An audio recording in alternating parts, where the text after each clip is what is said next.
Excuse me. There.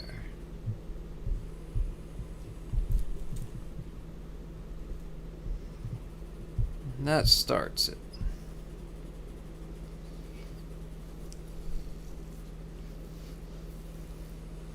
Okay.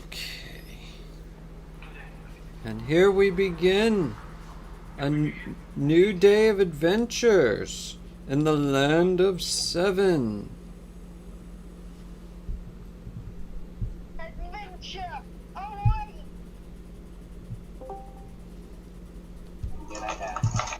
Okay. We find ourselves at the foot of a mountain with obvious signs of magical creature habitation at the top. What do we want to do? Wait, has Austin wandered off? No, I'm drinking a strange liquid. Okay. Most funny. I'm gonna flip this rice and be right back while you formulate what you're doing. Oh, Chris is the one who wandered off. Okay. Exist. Auto. Purge the heretics.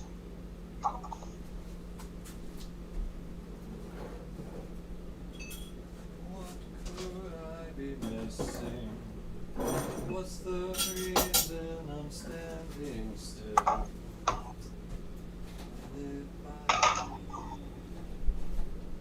Will there be any doubt for me? Oh, excuse me. Someday Wait, why am I still being picked up? find myself What? Sure. What? I don't What? pray. It's well. Truly meant to stay.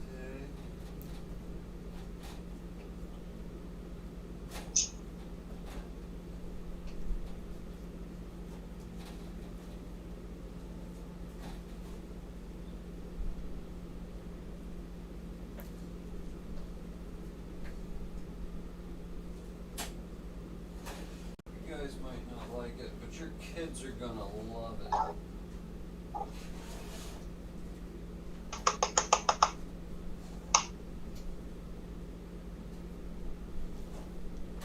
I'm ready to kill into the afterlife. You know I'm a pacifist and I don't really kill.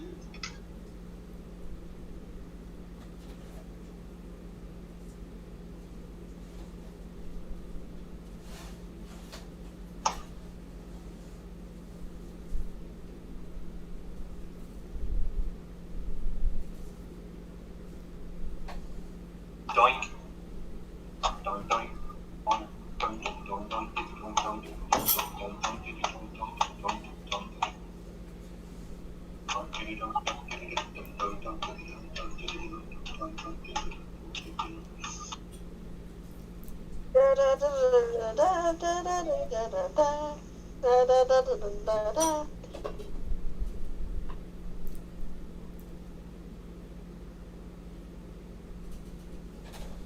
when you realize energy drinks are just stamina potions.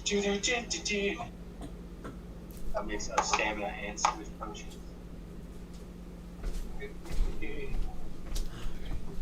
Did we formulate much, or did we hear what I said on setting up the situation? Did not hear anything. Okay. For everyone's benefit, I'm going to say it again. You guys are at the foot of a mountain with obvious that signs. part. What are you guys going to do?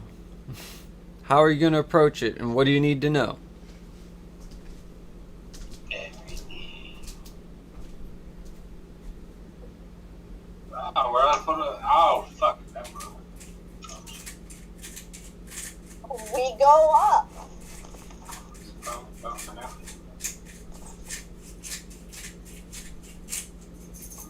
Start going up there. Give me a notice, investigate, or survival. Any one of those three to determine whether you can traverse easily or have to climb the sheer surface. And let me know which skill you're using. This will be so horrible from. Remember, investigate and survival take longer to use, eat up more time, but they're more effective. Notice the 9, 11. 10, 11. Okay. And then what is... 12, 13, 14, 15, 16, 17. Okay. Survival of Samsuga. Okay. At first, you are not seeing any straight path up. Heidi, your character thinks that it's kind of like the broken stair a little bit, but just not nearly so well taken care of, and not an actual broken stair at all.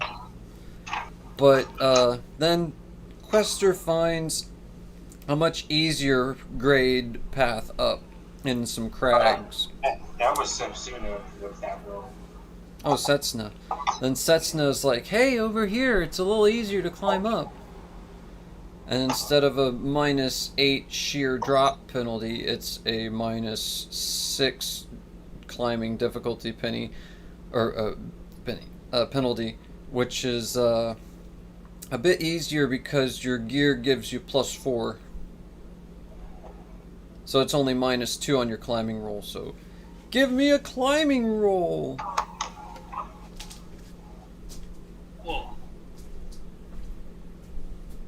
Climbing roll for everyone. 7. And you're trying to make 10 successes. You're trying to make... 17. That's a lot of successes. Yeah, it's a little bit of a climb. Should we have just looked for a path? For a what? For a path? That is the path. This is a remote ass mountain in the middle of a forest. That's also pretty remote. 4. And Most dragons are not very public people. They're not very sociable, even among their own kind. Albeit this one is at least nice to visitors, is the idea. 1 sec. I've got somebody asking a question. Mm-hmm. Yes? I need you to close the door. Okay. 12.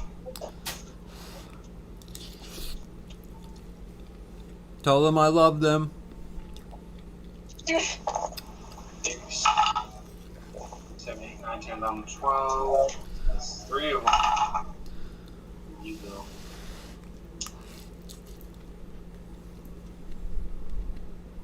9, 10, 11, 12, 13, 14, 15. 10, 11, 12, 13, 14. 5. That's notched. 10, 11. Getting lucky. Roll number 7, 8, 9, 10. Number 8. 2 3s. 6, 7, 8, 9, 10, 11, 12, 13. Number 9. 7, 8, 9, 10, 11. And last one. Nice. You got 10 successes? I need to betting the last one. How many rolls did it take outside of Benny's? I'm at 11 rolls right now. I'm gonna have to bet the last one. What? Yep. I thought you got it on 8 rolls. I'm sorry. No. I'm at 17. Okay.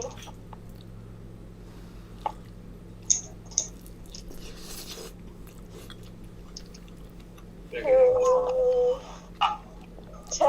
Okay, that's 27. Yep. And then remember, it's a big, long climb. Don't worry if you don't get it in like a couple rolls. 37. And 13, 50. How much are we needing?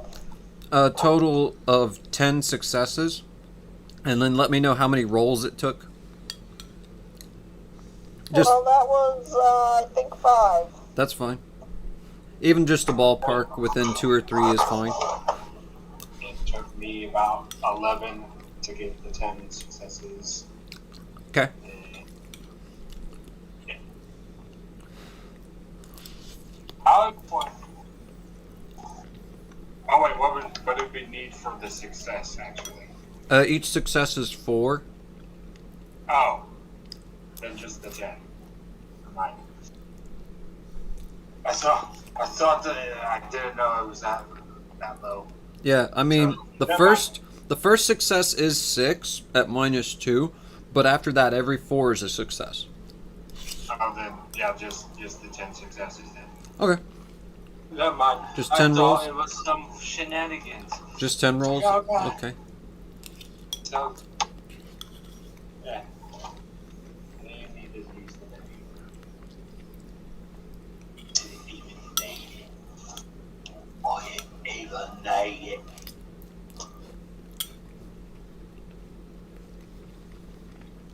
And this is 100 narrative feet. I'm actually extrapolating it for like 1,000 feet. Or it's 100 mechanical feet. I'm extrapolating it for 1,000 narrative feet. To make things easier.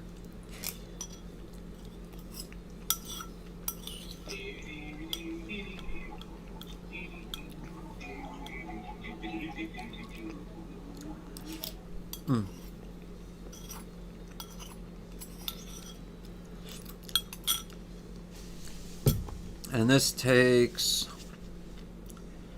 about a half hour each roll. So 5 hours. It ends up somewhere around the ear of 5 in the afternoon, maybe 6.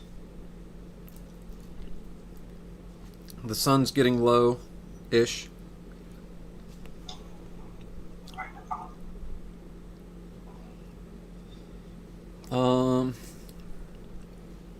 Oh, that feels so good on my stomach. Oh.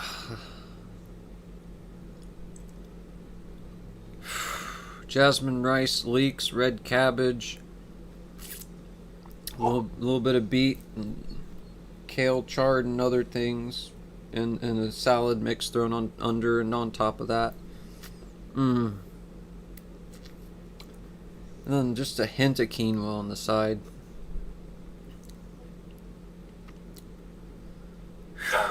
Sorry about that. What's going on now? You get to the top with a little bit of effort, and yeah, it's roughly 5 or 6 in the afternoon, maybe 5:30, when you finally reach the craggy, claw-scarred top. Give me notices at -2. Excuse me, at -2 for being on the rock face, and then give me another notice with no minus after that. Excuse me. Notice. Is there a prior element to the notice? Huh? Yeah. Is there a prior element to the thing we're noticing? No. There are 2 notices. The first notice is while you're cresting the top, because you're probably looking around, kind of panicked, and then the second notice is after you've crested the top.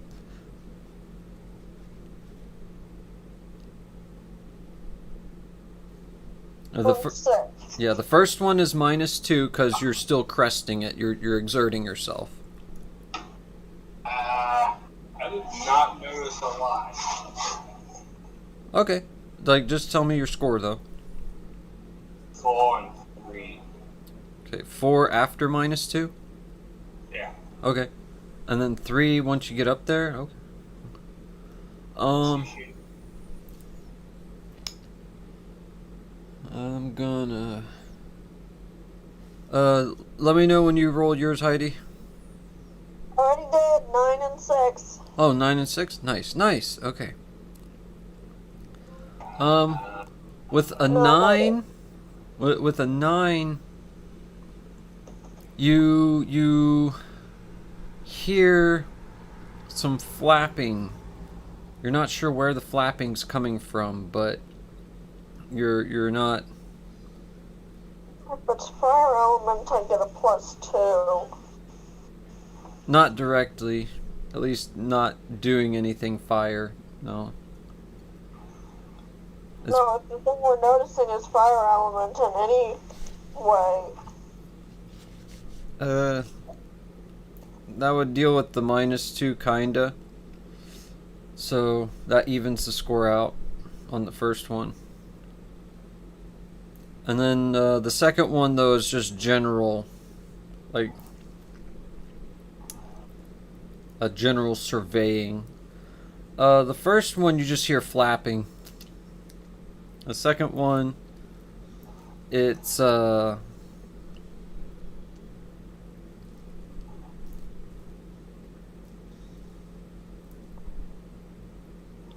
You definitely, of course, because you're climbing on top of them, notice all the claw marks everywhere, and how there are some claw marks leading into a cave a little bit from you.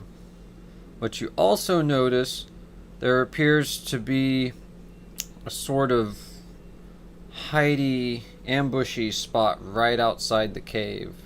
Like if something were to hide there, it could easily just, leap out if it hears, if something's hiding there and it hears somebody coming out. And it's kind of secluded. You can kind of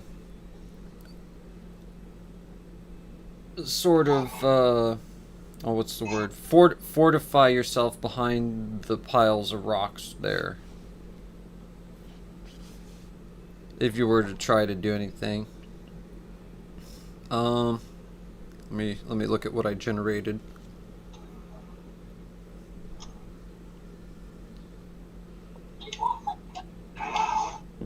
Perfect. Okay. Let me generate a little bit more.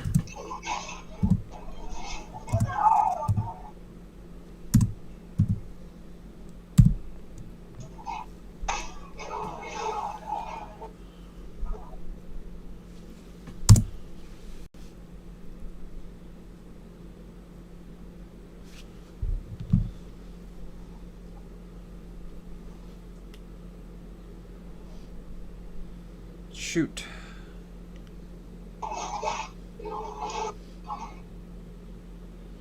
Come on.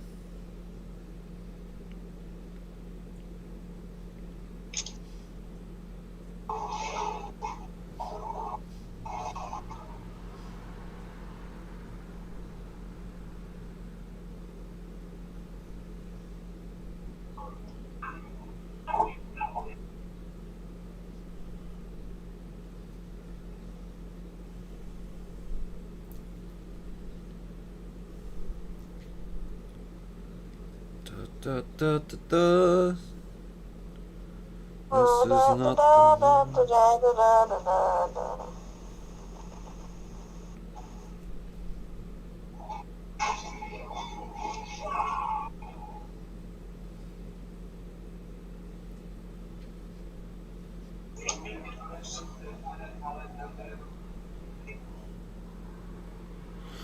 Ah.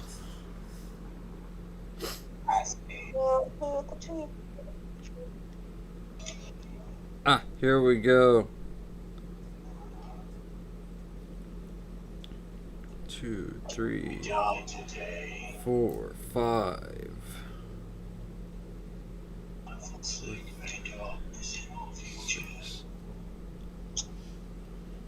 Or, okay, that makes sense.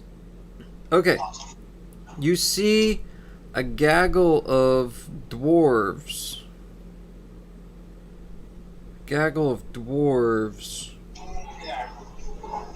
Coming out of the cave.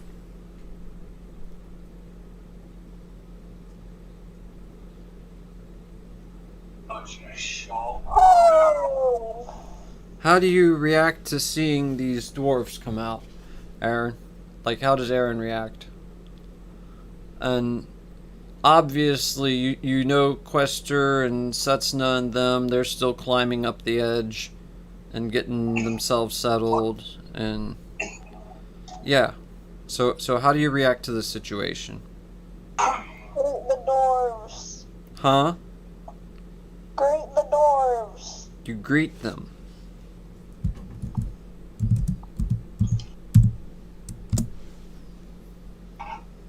Well, I'm not gonna eat them. Oh, Where's that delicious song?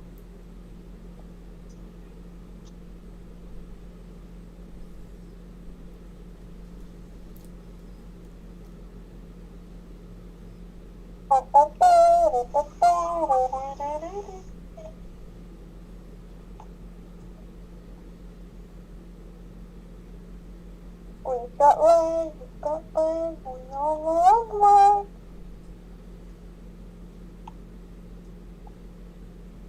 Oh, my.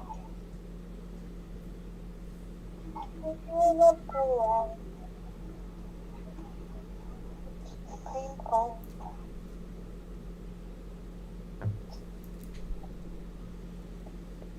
Nope, that's not what I want.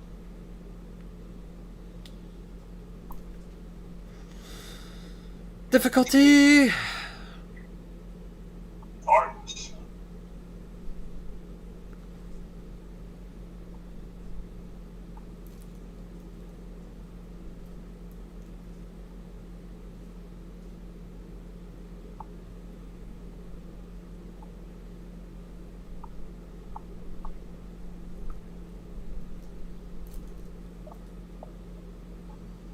Well, I said my action.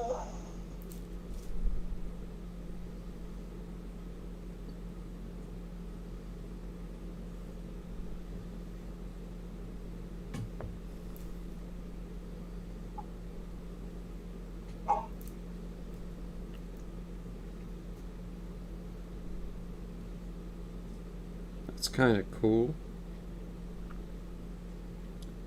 I'll use this one for right now. Fortune. Oh, shoot. 7.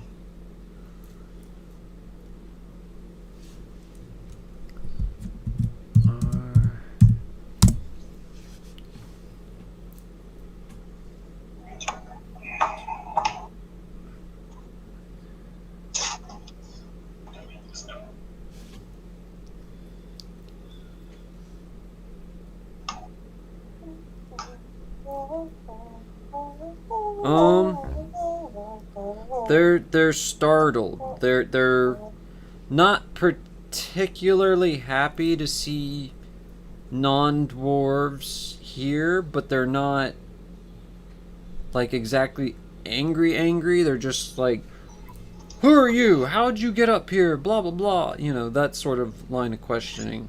How do you react to this?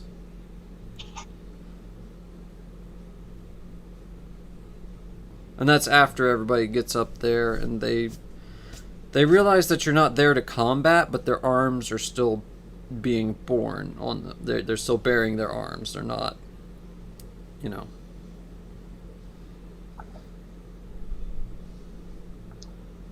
Oh, this is a better one. Yes.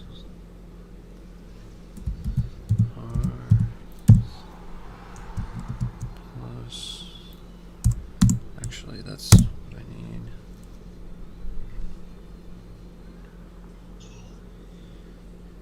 Four.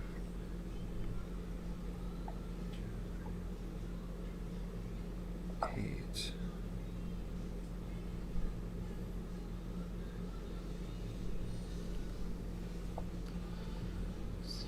24.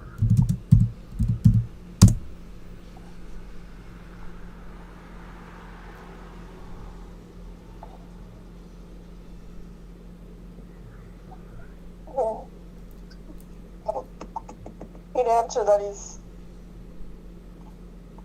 on a quest into searching for a dragon.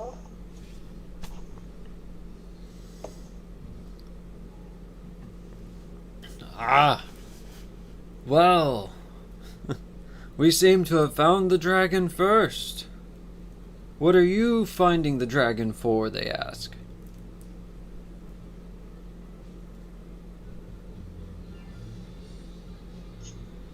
he'd explain what. You explain your quest? Yeah. Okay.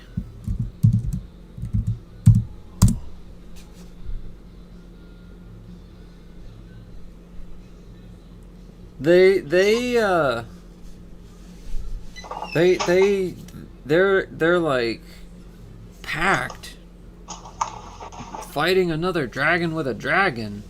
That's silly. That's not We're part here- of his quest. My gosh. what- Have you even paid any attention to the thing? What his quest is to make a new pact with a new dragon to then use it to Yeah, fight. which is not part of trying to fight off the other one with his new one. His quest is to find a new dragon. That's all his quest is. Oh, find a new. Okay, that's it. Okay. Well, they're extra. Like they're like, we're here to either barter for some of its scales or take all of its scales. And they don't seem to have much money on them. But they've got a fair amount of magic gear and weapons.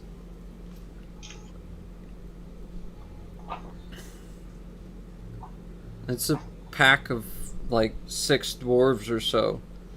Nothing to sneeze at. They're decently well armored. They look like they're wanting to fight. Just from appearances alone. They're not making a secret of it or anything. Have I reached the top of this? Yeah, you're there. Everybody's there. They're the first two were just well, the first one of the hail was just you guys were still not quite there, but you were kind of within earshot. And then the second one where they're like, we're gonna basically get some scales from this dragon one way or another, then you're right there, so you can reply right away. It's whatever on that.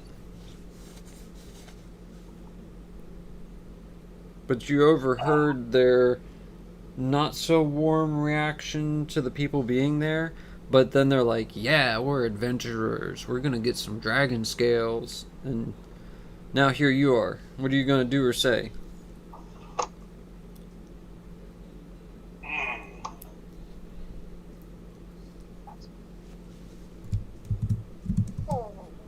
What is that?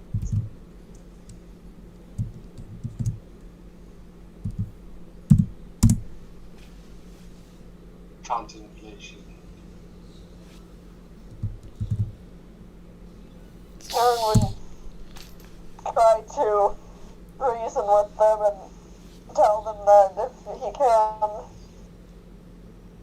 befriend the dragon, he can ask it to give them a few of its scales.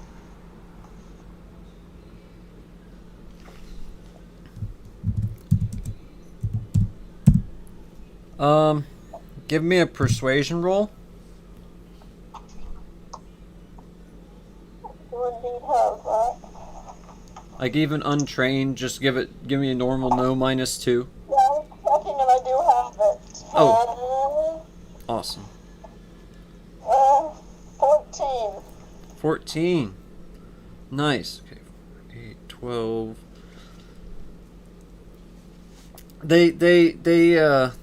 The leader dwarf holds up a finger and as he cocks his eyebrow and he's like, one moment. And then he turns around, he's kind of huddled up with the 5 other dwarves and they're whispering and talking and going back and forth.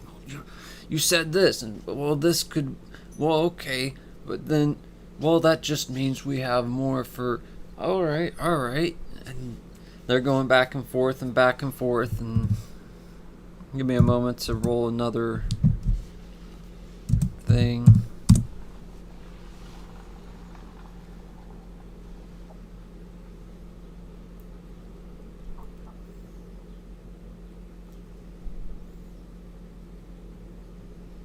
Dwarves are known for being very disagreeable.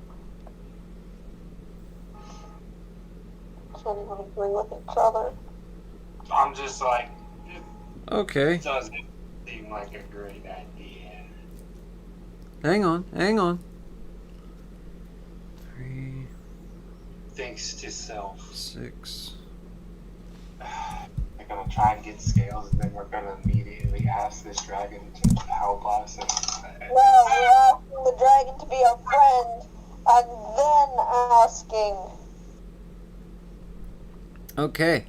They after a little bit of discussion, they break, and then the leader and all of them turn around and say, "All right. This is actually a good turn of events because we'd be worn out for the next part of our quest. We seem to have an accord," he says.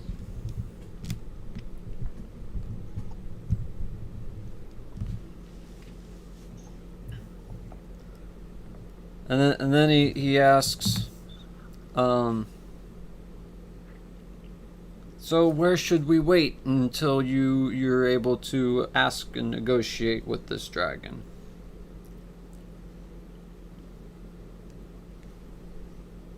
Were they in the cave to begin with? Yeah, they were just coming out of the cave after checking it from the way things looked about the situation. Then he'd recommend that they go back to the cave, since that's easy enough to defend location, or at least it looks like it would be a Okay. very defensible position.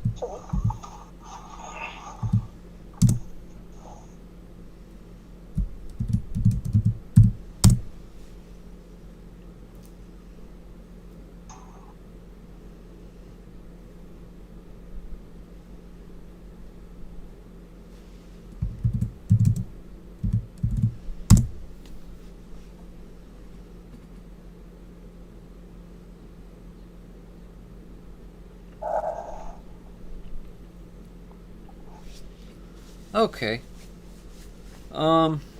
After you see the dwarves go back into the cave, you hear the flapping that you heard before, and then you hear the crunching of strength upon rocks, and you would turn around to see a very shining and yellow form. It's the Golden Dragon. It doesn't appear to be very aggressive, because this thing probably would have tried to roast you at this range already if it were trying. So it appears to be wanting to talk. It sort of gives you a hail motion with its claw, its hand of sorts. And then, how do you react to this? Shiny. Yes, it's very shiny. He greets it like the good person he is. I straight up do it like Very this. respectful. Okay.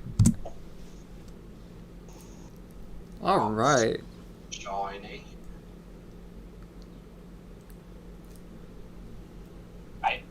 But yeah, I'm just like, I actively am just like, that be quite shiny at me, yes. The dragon says thank you to you both. I appreciate the compliment and the favor you just did me.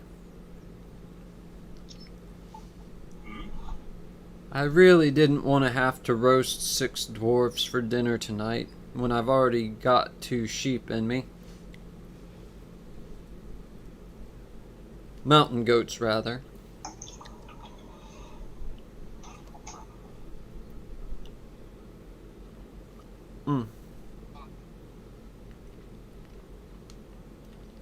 It's picking at its teeth. It's kinda got a lamb bone stuck in there. Nice. Or a goat I bone. look towards the cave, because I'm skeptical.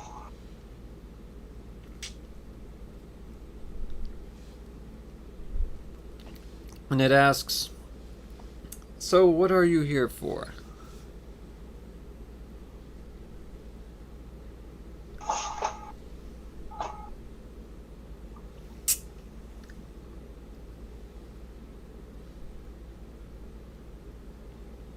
He would explain the pact through his village and all that.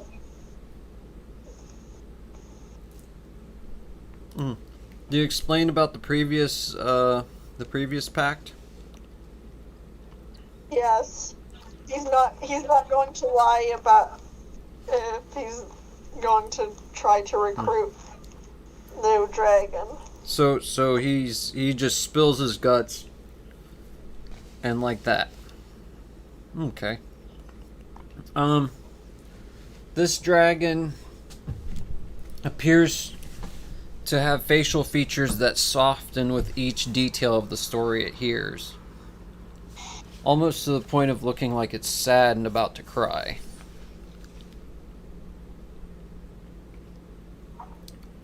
Then it replies, well, this would give me a bit more purpose than simply gathering magical artifacts and treasure hoards. Or hoard treasure. So, what is it that we need to do to form a pact?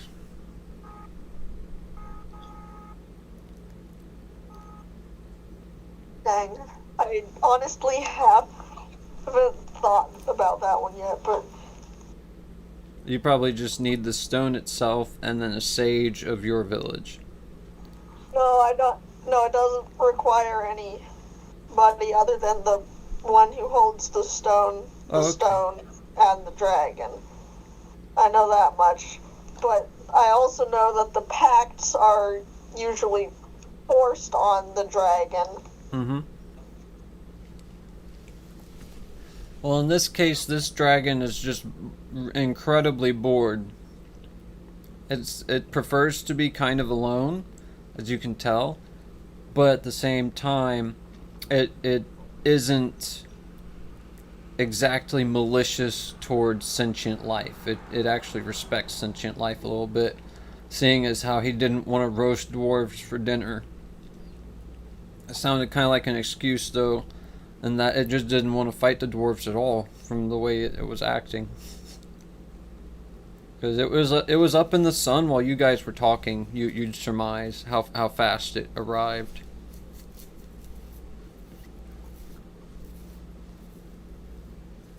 And so it overheard most of your conversation. You'd guess from the way it was talking. Like, not all of it. It missed bits and details here and there, but it got the gist that you guys were trying to calm the dwarves down. And it knows that the dwarves want something, but it doesn't know what. And then so it asks, so what did those stout fellows want from me? I'm still trying to figure out how to set up the pact.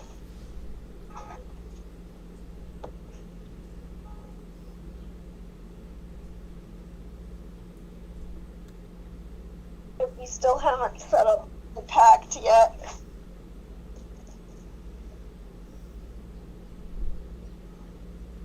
But I figure that for forced pacts, it's just basically relying on the strength of the stone holder. But in the case of a friendly pact from a willing dragon, I think that basically both of them have to touch the stone at the same time. And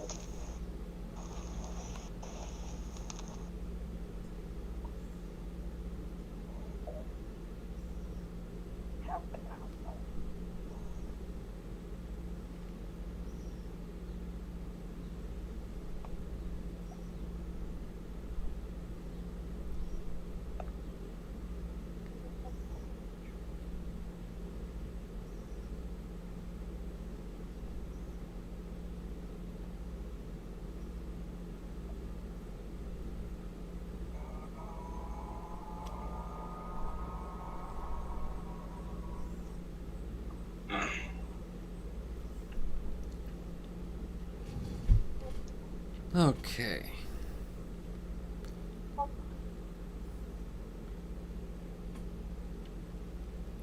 After it's assured of your peaceful intentions, it shifts into a different form.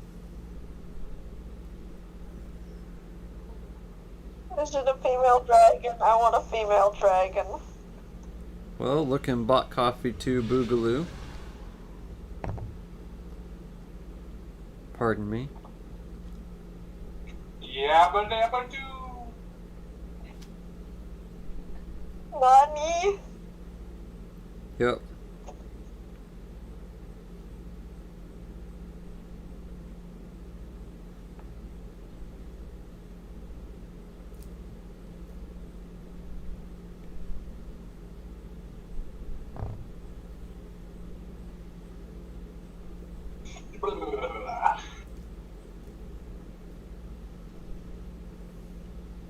What are you... Why? Why are you staring at him? Oh no.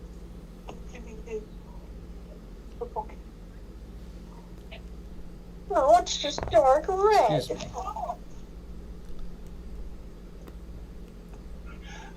It's not pink, it's lightish red.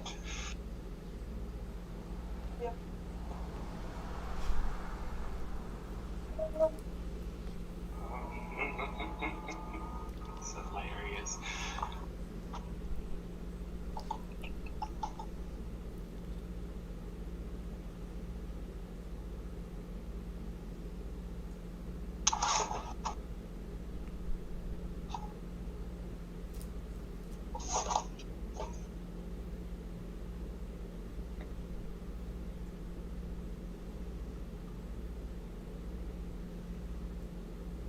Well, anyway. Why we know.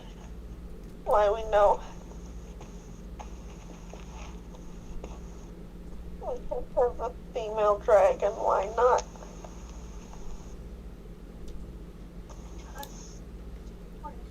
There we go. And her name is Astra Kadu. She introduces herself as. I've pretty much remained staring at the cave this entire time. Let me see how the dwarves are faring.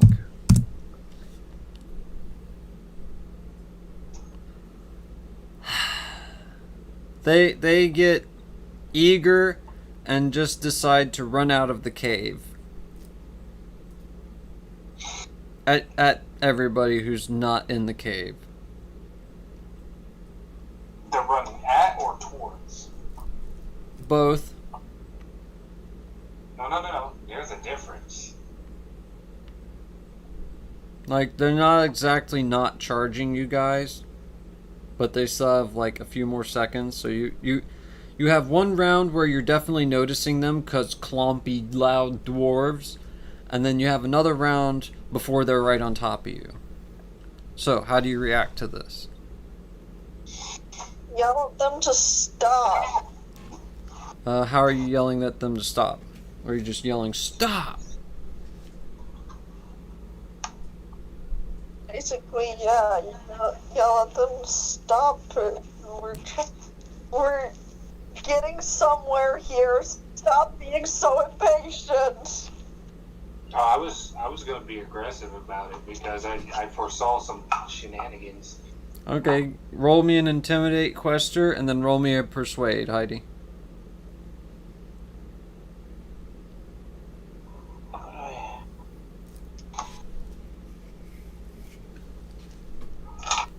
And 12. You got a 12? Alright. And then what's your Intimidate, Quester?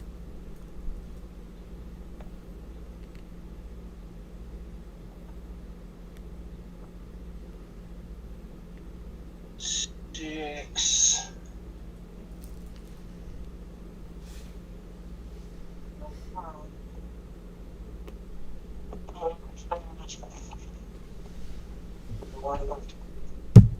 Pretty much all I did was just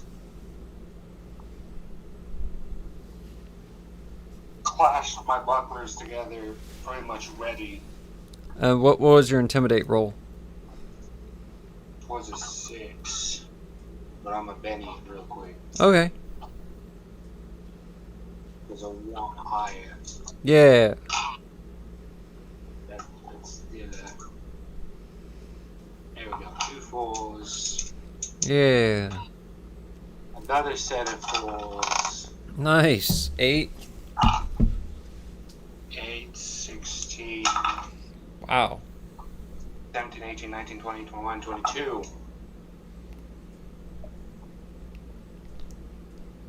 22. So your bucklers probably clack together multiple times. This. No, he does one good one, and the sparks just. Okay. It almost looked like I did some fiery spell of protection for some reason. Yeah. It's just a spectacular. Okay, and it makes them a little afeared. And then your persuade brings them back around.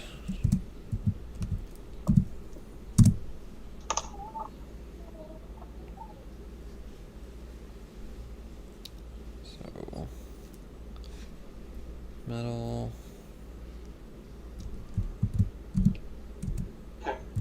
They appear to be stopped in their tracks. Yep. They stop in their tracks and then they go and say, "All right. Sorry, I was getting impatient and thought you were trying to turn on us.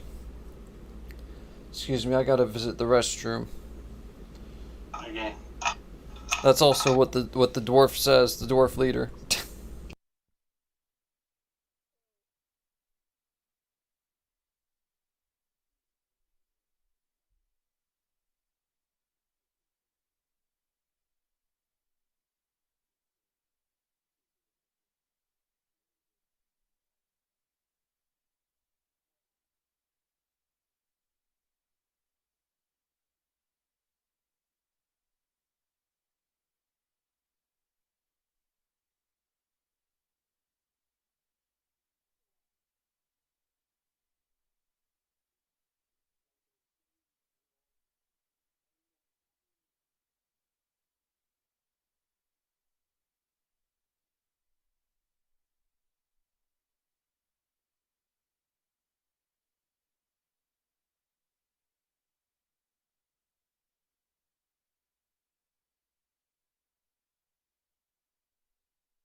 Okay. Back. Sorry. So They like now, how much of what now are we doing?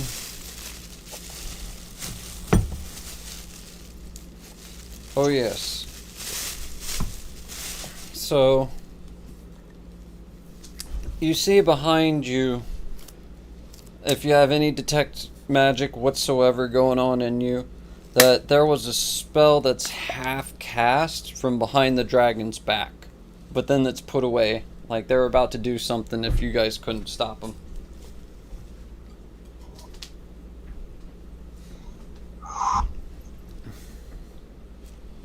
And then she asks, "So, what was your deal with them, and what did they want?"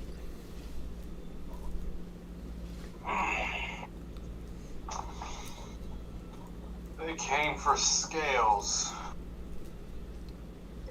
She balks. She's like, "Scales? That's all?" She says, "Come with me." And she shows you to the back of the cave. There's all kinds of scales littered everywhere. Just ones that have fallen off of her, and they're basically look like they're made of gold, pretty much, still. Slightly tarnished, somewhat aged, but valuable nonetheless, obviously. And still quite usable, whether spell component or armor component or whatever.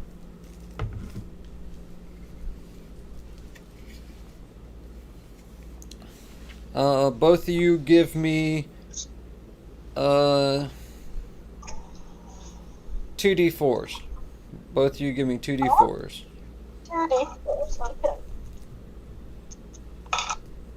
Hold on. I got 4, 2 2s. Okay. 4. No, just leave it as that. If you're going 4 and 4, that's it. It's a result roll. Okay. 4. Okay. Between all the scales, you guys managed to get 32 scales total. How many are you willing to give to the dwarves?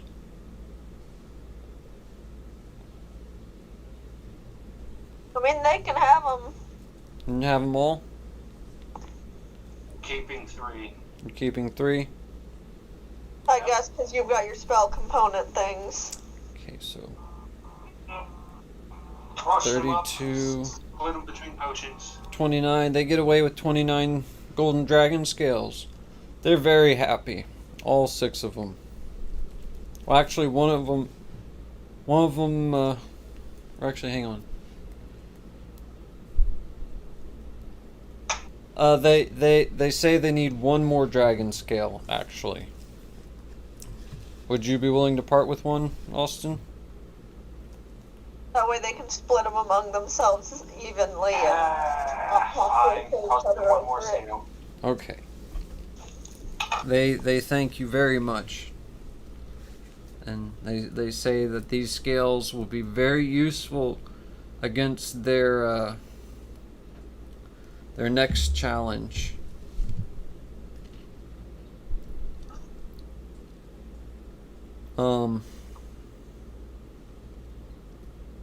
Do you inquire into their business anymore as to why, or did you just let them go?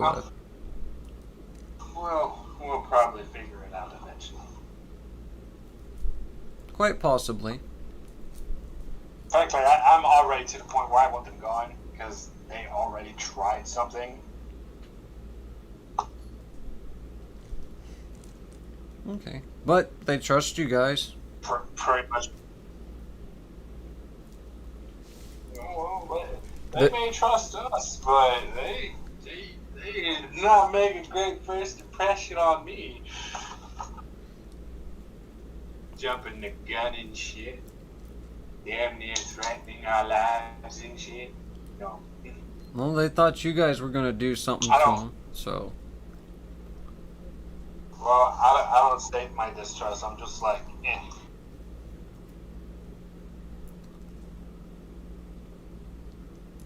Their business is theirs.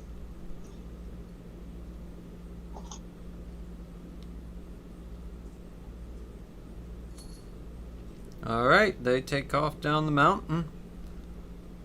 Actually, no, they take off to the north.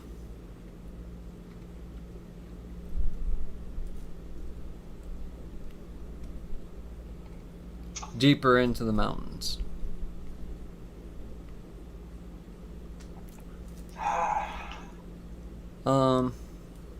So Astra asks, so what are my first duties after we form this pact?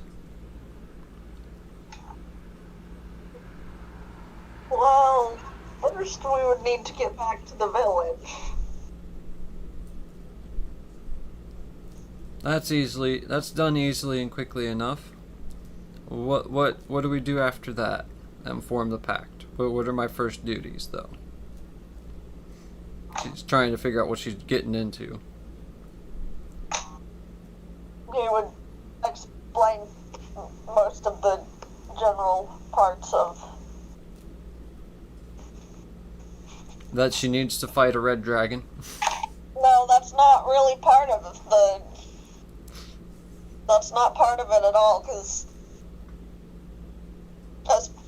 he doesn't think that the dragon's gonna be back, so... Okay. He'd explain the general duties that the dragon is in charge of, and might add as an afterthought that if the red dragon comes back, then needs to defend against him. Yep. All I right. mean, part of the pact dragon's job to begin with is defending the village, so...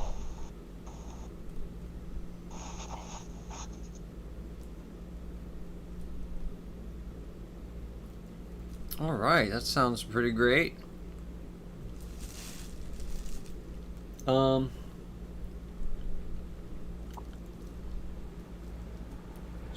She says, "Let me grab my things."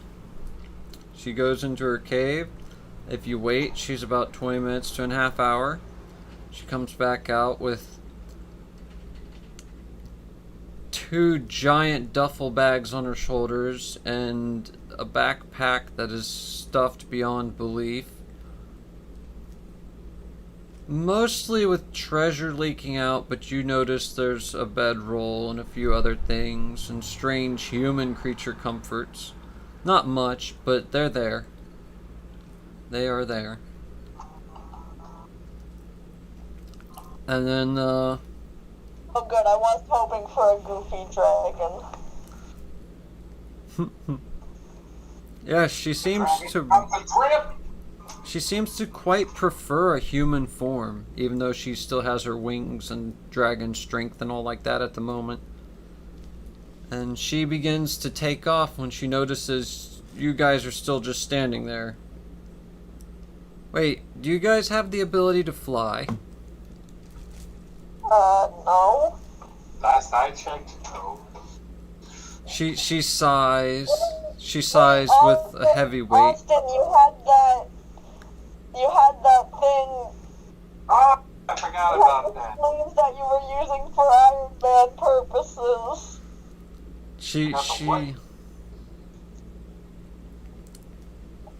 There's that one thing with the wind power that you were going to use for Iron Man purposes of flight. Yep.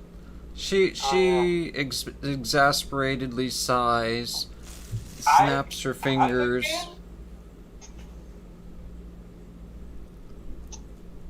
It was like wind gauntlets or a wind ring. One or the other. Either way, she exasperatedly sighs, snaps her fingers, and undoes her polymorph spell on herself to become full golden dragon, still holding her things easily enough. Didn't destroy her backpack. And she beckons you to hop on. All of you. Hold on, actually 1 second. Pulls out the slip of paper with the black dragon on it. I can't believe I forgot this. Are you sure you want to do that? Because she's giving you guys a ride. Like, she just... Don't do it, Austin. Seriously, don't do it. Don't do it.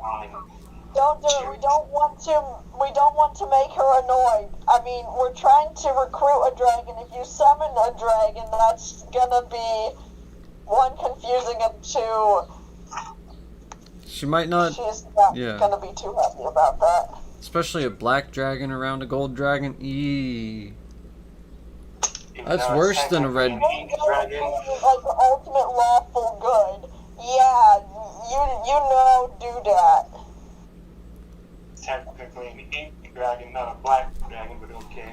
That's true, Well, sure. but still, the appearance is of a black dragon.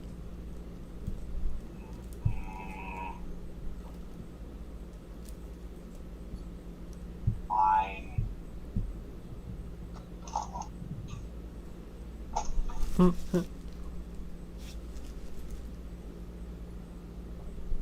Stop enjoying his sorrow.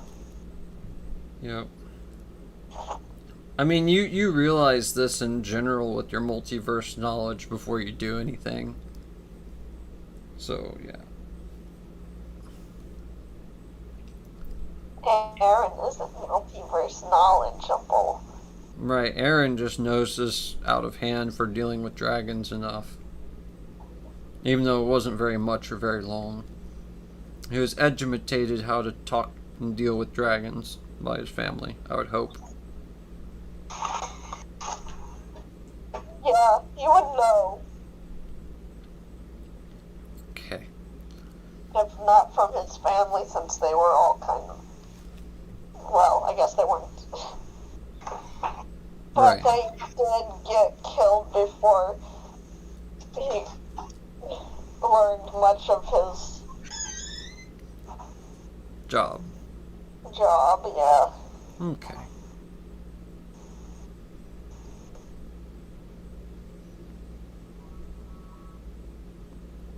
And then, where were we?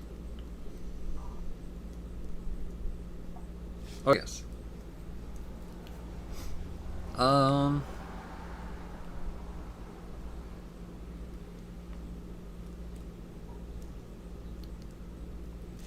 gosh.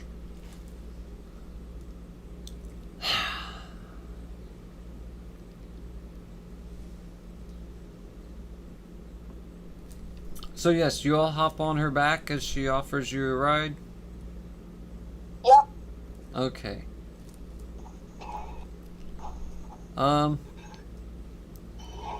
You guys managed to hold on decently enough because she's had inexperienced passengers before. Somehow. And then, you point her in the right direction, and you all land safely. And then she says, let me find a decent home around here, and I'll be right back in one day. Aren't we at his hometown village? Aaron? Yeah. Yes. Well, then he would have directed her to where the dragon's nest is. She goes over there and,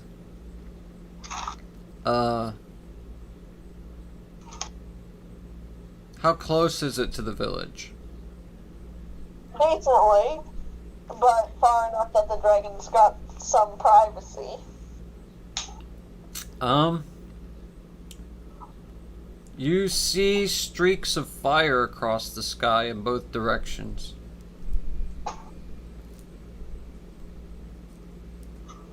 And roaring. He's attacking the village, isn't he? He was cuddled up in his old house. And he's then awakened by a gold pretender in his mind.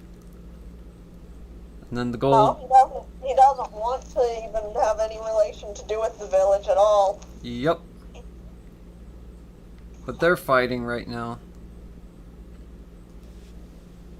You guys want to try to do anything? You're kind of far away, but you can still figure something out, maybe. Well, looks like there's a reason for it now.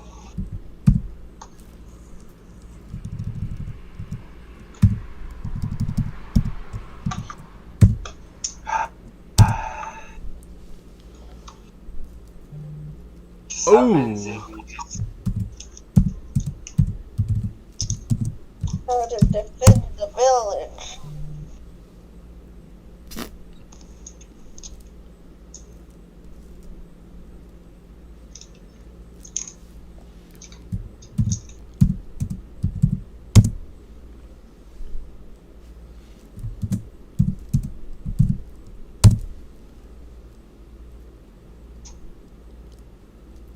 $11, $17.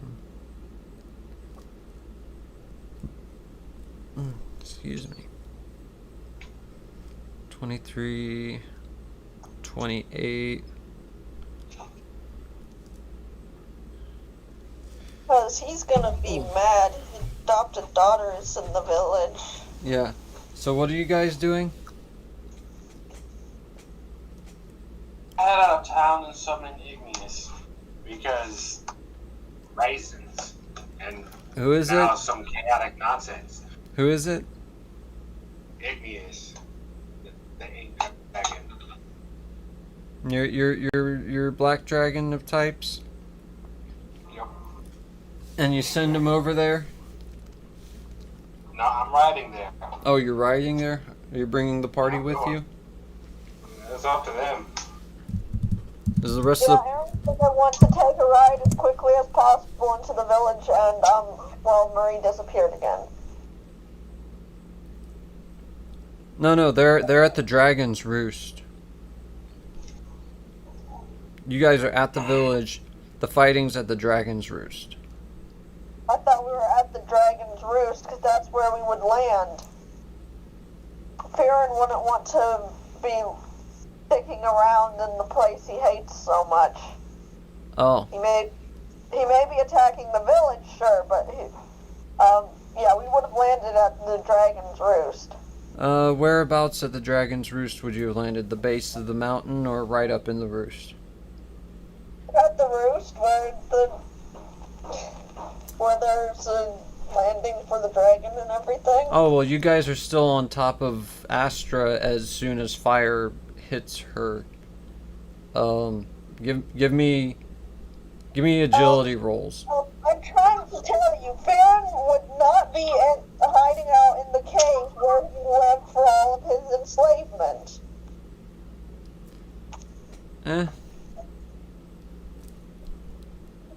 Farron, the red dragon, would not be in the cave. Okay. That still doesn't Because- change the fact that you guys are getting hit with fire from a red dragon. He's probably over the village if he is in the area. Well, you could fight the thing or do a detect magic or roll notice at him or something. It would probably detect if he's in the area already anyway. Let's see, that's an 8.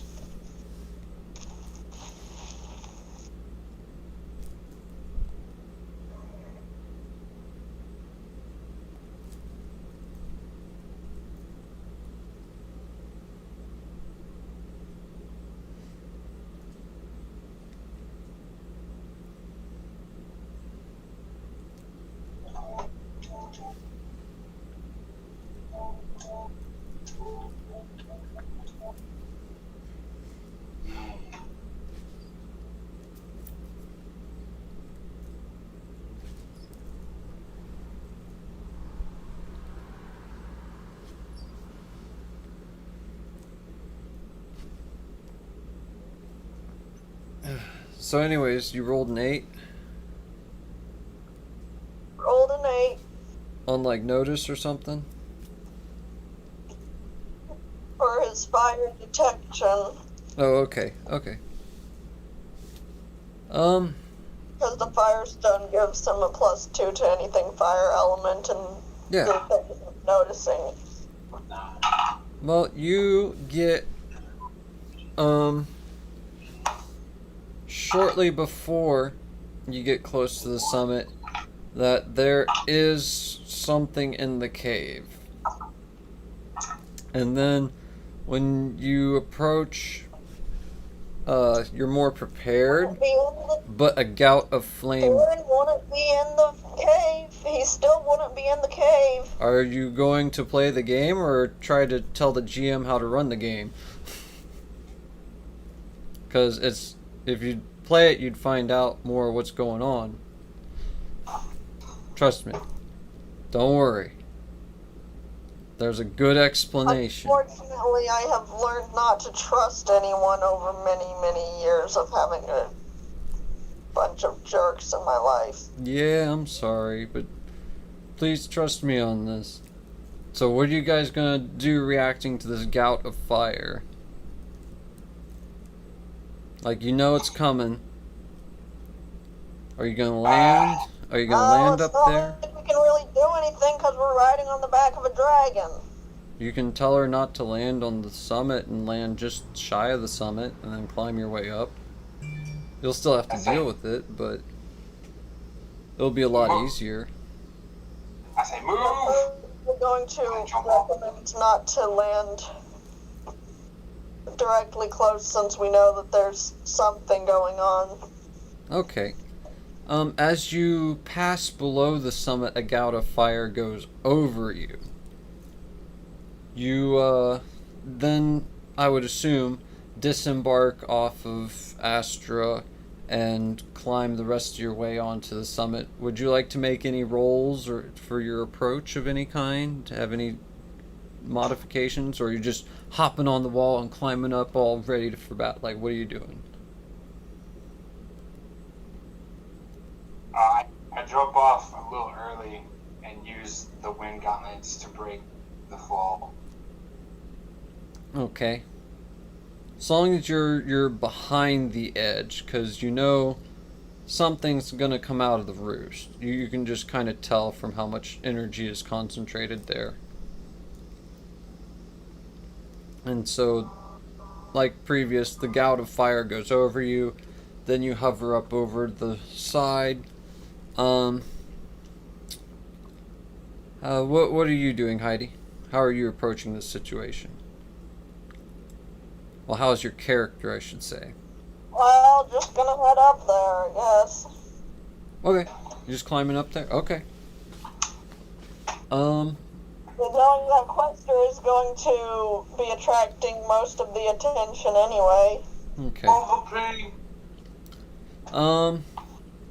You can be 4 inches off the ground and... or 4 inches, 4 tabletop inches, rather, which is... well, that's the maximum height. What height of inches, which is... I want to say...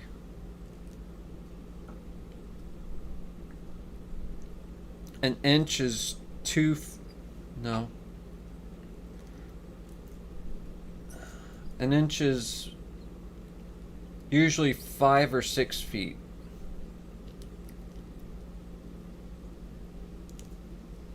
Yes, there we go.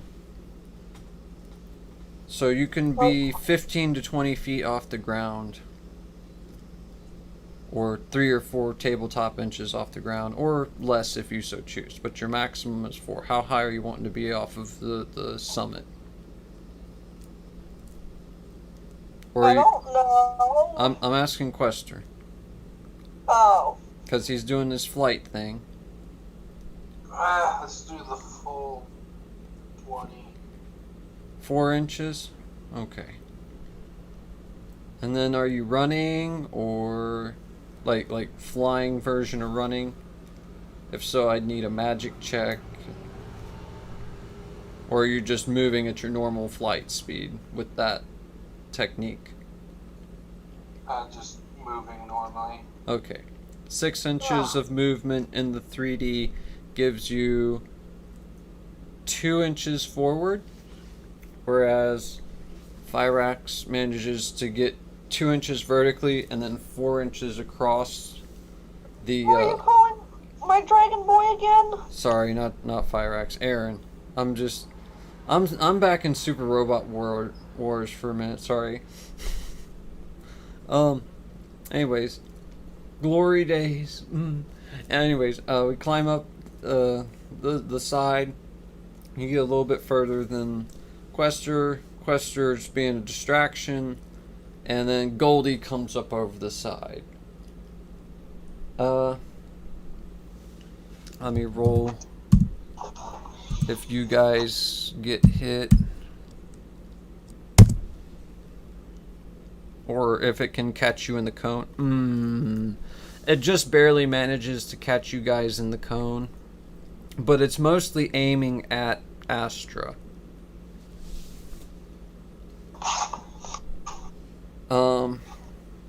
Give me agility rolls. In Quester's case, I need a agility and then a magic roll. The agility is trying to hit a 4 or better, and then the magic roll is trying to hit a 4 or better as well. 8, 9, so that's good. Excellent. So you're basically probably going to take no damage. And the same thing. 10, 16, 17 on the magic. Dang.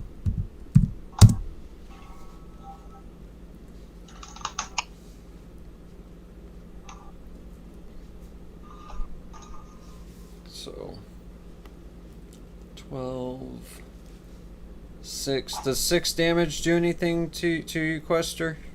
Fire?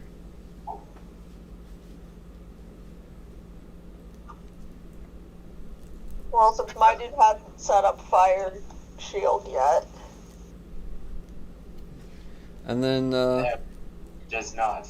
Does aim past my base. okay. And then you maintain your flight, and then are able to use the magic that you're using to continue to maintain flight for another 2 turns automatically if you so choose. Or you can fire off up to, I'll say, 2 air bolts, which will basically be like magic missile sort of things, but you have to aim them. No, I'll wait. But that'll be on your turn. Right now, it's Aaron's turn. What is Aaron's agility roll? Agility rolls. We were supposed to do agility rolls. Yep, because cone attack. Got an 8. Excellent. Okay. It's still fire element, so it's not like it really bothers him much anyway. 6 damage. Does that do anything? I highly doubt it. No. Awesome. Doesn't even scratch your toughness all the way. Awesome. Alright. Well, when he's got something. Yeah, and 6 damage before modifier. Because it's fire element, he gets bonus defense. Nice. And that's before that's applied, just so you know. So awesome. Yeah. And then with the rest, we'll start off with Aaron. What do you do? This thing is about, let me determine a number of tabletop inches.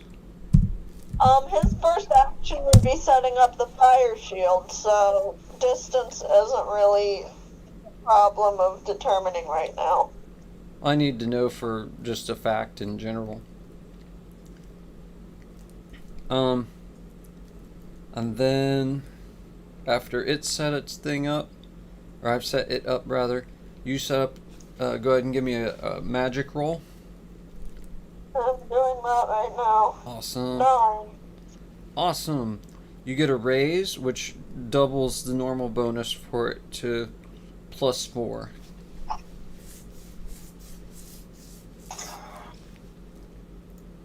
Or you can, make, well, actually, no, that's after that.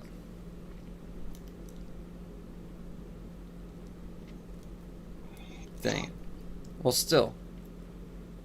And you only expend, like, 3 of your magic points, or 2, or whatever the paltry amount is. 9 No, that's not a magic points. Once it's more of a energy based. His energy based. So actually, it's more like fatigue points if he Okay. has to soak the damage or whatever. Okay. So that's kind of how his works. Is the damage gets transferred to him. Ah, okay. Should we do a vigor roll real quick right now to deal with the magic points thing, or? Could it just be like one fatigue? Would you take 5 fatigue and you pass out? Well, technically 6. You hit 6 fatigue and you pass out, rather. Yeah, that's basically how it ends up. Okay, so give me a vigor roll to not have any fatigue. No. 9?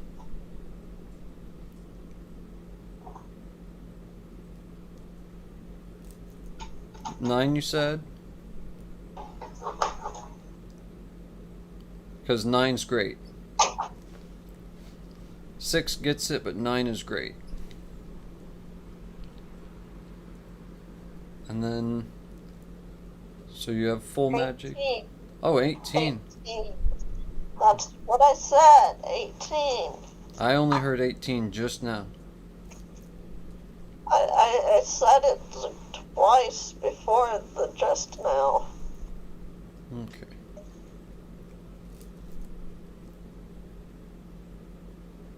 Well, Discord wasn't letting the audio through. Anyways, so we took care of that. Set up fire shield.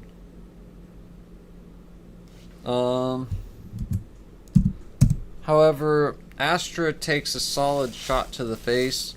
She's not doing badly. Let me.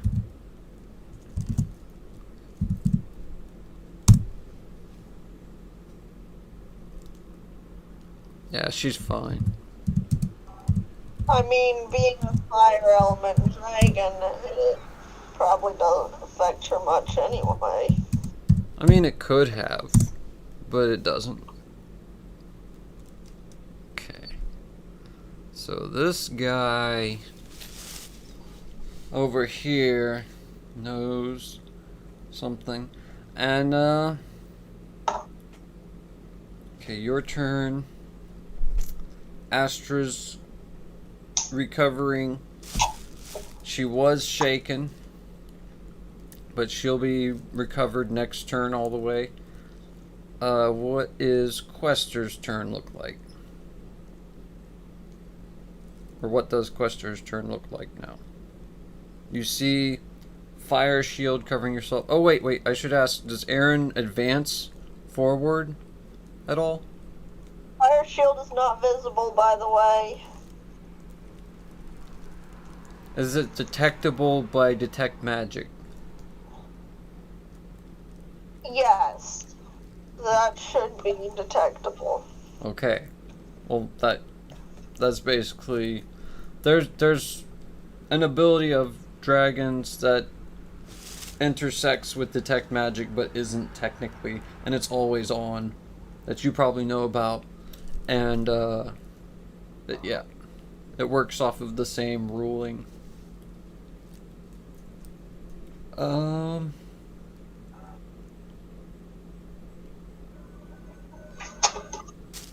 it. Oh yeah, so do you move forward at all, Aaron? Forward at least a little bit. You have your full 6 inches of movement still. And that will put you halfway between you and the whatever this red dragon looking thing is up ahead. Forward enough, but it's not visible yet. Give me a... Because he knows exactly who the dragon is. Give me a stealth. Stealth. My thing is so far away.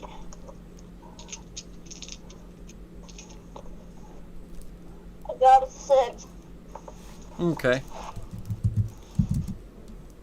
Unfortunately, dragons are smart. Yeah. Let's hope it crit fails.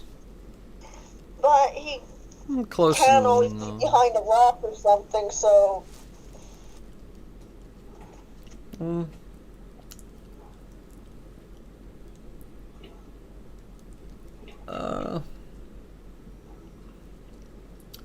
I'll give you +2 for rocky terrain hiding in. So that you're at 8. So it doesn't quite know exactly where you are, but it has a general idea still, but it's not You able would to just... definitely know, because having dealt with the Firestone around for long enough, he'd definitely know that I am around. Yeah, And yeah. probably knows exactly where I am, since my stealth is only a 6, and I've got the Firestone, and that's a magic item that dragons can detect.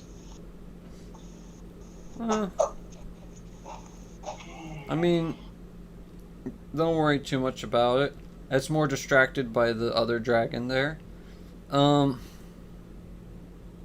he hates Aaron. He really hates Aaron. Yeah. And it served me right for being an ass. Well, the more important part is you're behind rocks, and it has no direct line of sight. And it's not... And it can't really hit me when I'm behind the rocks. Right. And so now it's Quester's turn. What are you doing, Quester? Floating in the air as you are. You're going to pew-pew with your extra magic, or are you going to use that to continue to fly for another 2 turns, or 1 turn and a pew, or what?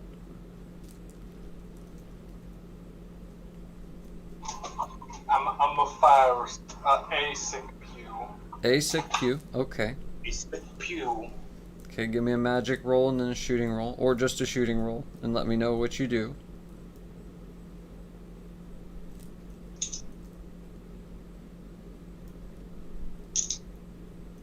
If you go magic, then shoot, or just shoot.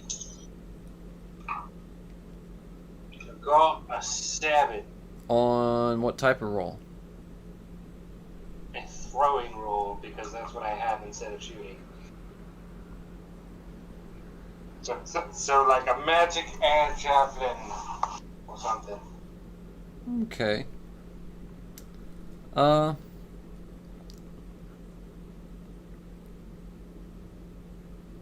It's kind of like an air burst grenade, so give me 3d6 and then a wild.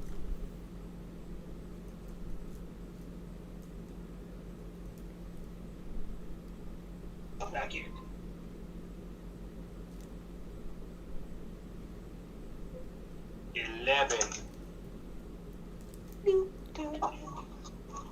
It basically distracts it for a second, but it doesn't really draw its attention. What do you do next?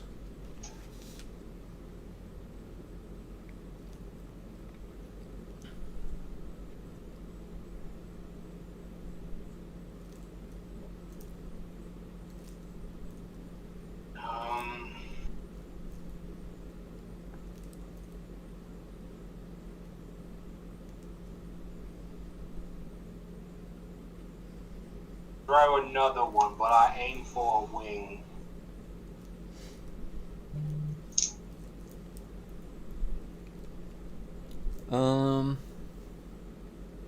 Alrighty. Are you doing magic plus or no? Magic plus this time. Okay, give me an arcane roll at -2 and then a throwing roll at -2. 10. Nice. 15. Good, good. Give me a second to give you your options. 15 off a magic roll. That's after the -2, right? Yep. Okay. So success, overlapping success. So you get a raise on your throwing roll, which will then hopefully result in a raise on your damage. But we'll see. And then one other effect. You can either +4 add a d6, or change something about the attack.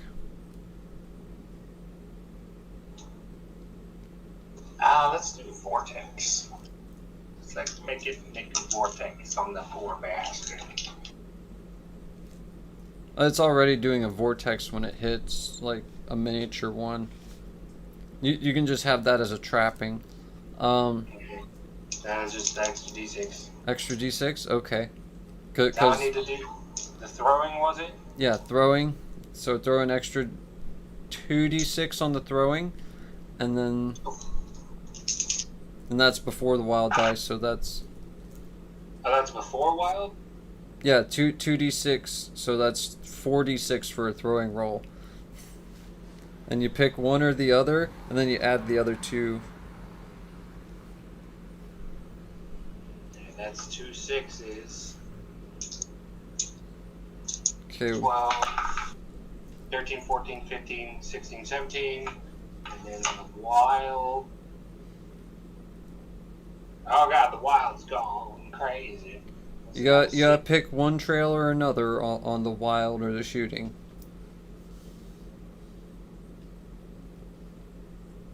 Which dusty trail you going? I don't know, I've lost track. Well, 6 and 6 is probably better anyway. Okay. So what'd you get off the double 6s? 12, and then 16, I think. Perfect. Alright. So you get 3d6 plus raise plus wild, and then plus 4.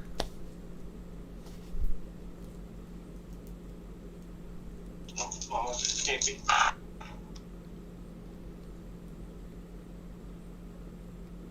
Jesus. If you need to re-roll, go ahead. Yep. And that'll count for the final success. Regroup that. 5, 10, 17.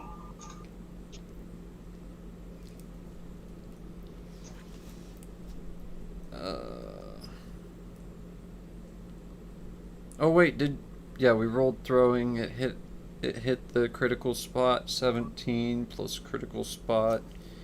18, 20, 21, 22, 23.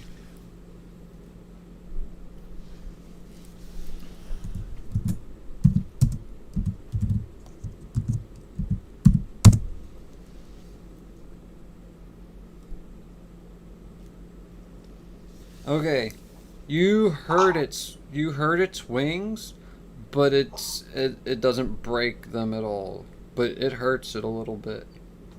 You chip off some what appear to be dragon scales. You see sparkles come off of it. You're not sure where they went though. Okay. And then now it is Astra's turn.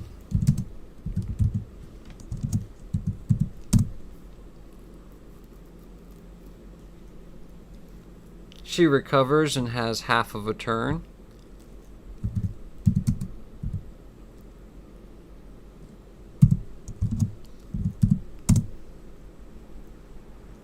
Oh.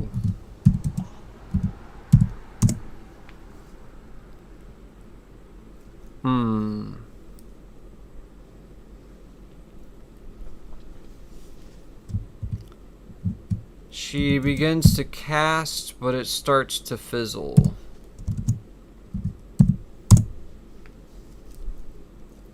But she saves it for next turn.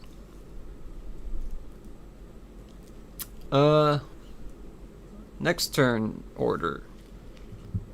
Everybody give me agilities.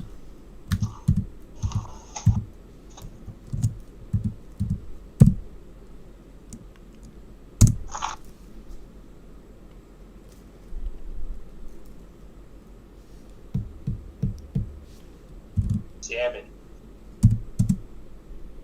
Agility.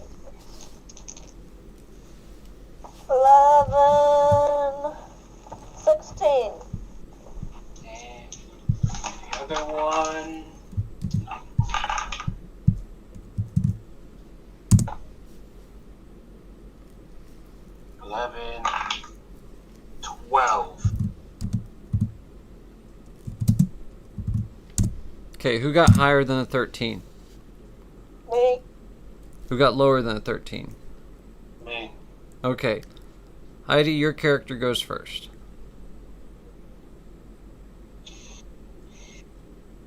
Goes first, what wise stuff. Fighting dragon. Is Marie there? No, she is not. Dang it. So yeah, you have 6 inches to the dragon. Not direct line of sight, but you know where they're at. They don't know exactly where you're at, but they have a good idea. And you can guess all this.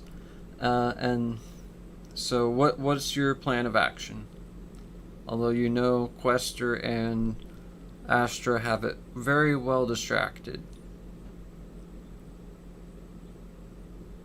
Already set up the fire shield. Yep. So his only other capabilities is his sword, and then I've got an amulet of wind control that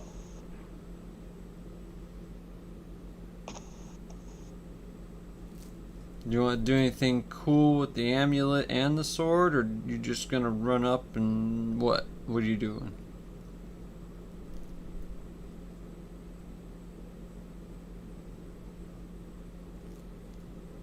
I'm thinking, Mm-hmm. because I can't really come up with what to do.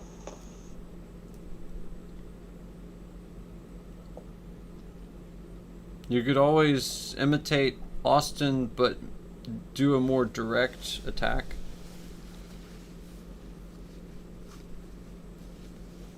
Combo Austin and Link at the same time with strategy. Hup hup chat yeah. Yep, we're just gonna go chop. You're gonna go just run up to it and chop it, or are you gonna try to use the wind amulet to do anything cool, or? Well, knowing that the dragon is a creature of the air, better to just, as he is distracted, gonna go back. Okay. If you're sure. Well, I don't know. What would be cool to you to do with all that?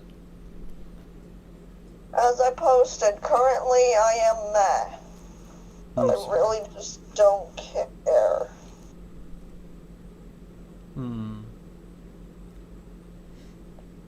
You could always use the wind amulet to make yourself go faster and just stay along the ground. And it'd be cool factor plus damage sort of thing from the plus speed. Plus it. Probably won't do the speed boost. Okay, give me a magic roll real quick. You're trying to hit 8.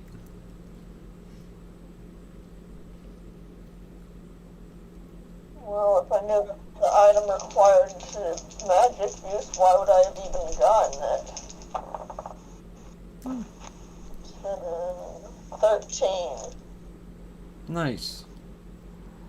So that you can do cool stuff like this. When you go to swing, you get an extra d6 and an extra effect of your choice. +4, or you can change the attack a little bit. Let's just get the +4. Okay. So, I'm sorry, no, you're I okay. didn't really get that much sleep lately. I'm sorry. But you seem to be doing some sort of sweet sort of swallow swoop right into him. And it doesn't even have the time to react and swing at you. Oh boy.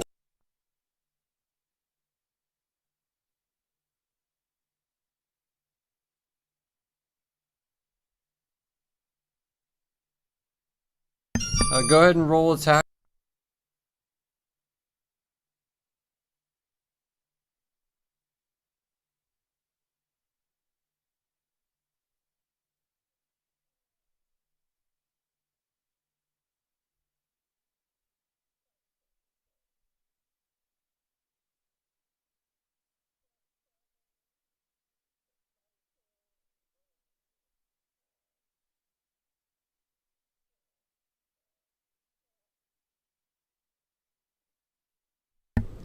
13. Nice. And then the +4. Yes. 17. And then let me see if you've got the drop real quick. Actually, this one's not as smart.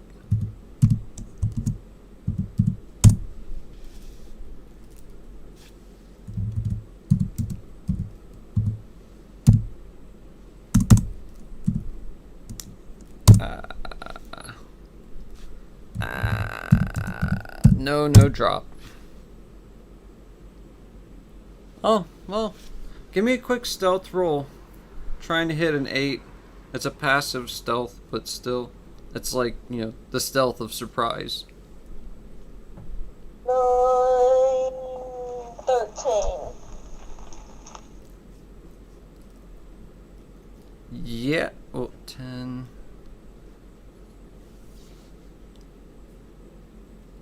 Yeah,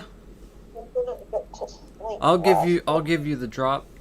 So that puts you at 20, well 21, but 20 for the purpose of successes to then deal normal damage on top of raise on top of 12, 16, 23 overlapping successes, so you can get up to +12 on your attack.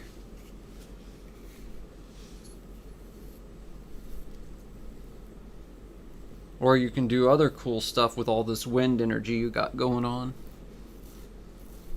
And surprise.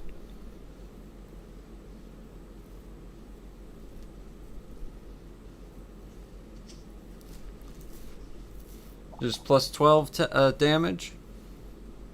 Yeah, just do the plus to damage. Okay, +12 to damage. Throw a raised die on there. And yeah, swing me some damage from your magic sword. And let me know your affinities on elements. No elemental affinities. No elemental affinities yet. What? No elemental affinities. You got a 12, and then there's what, the +12? Yeah.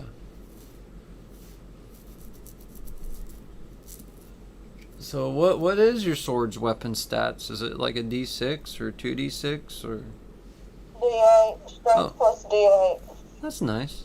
That's not bad. So strength D8, D6 +12. Actually, that's +16 with the drop. So you. Okay, ridiculous numbers. Huh? Okay, ridiculous numbers. What's your ridiculous numbers? Well, I got a 12, and then whatever. +16, so it's 20. 28. That's a palpable shot.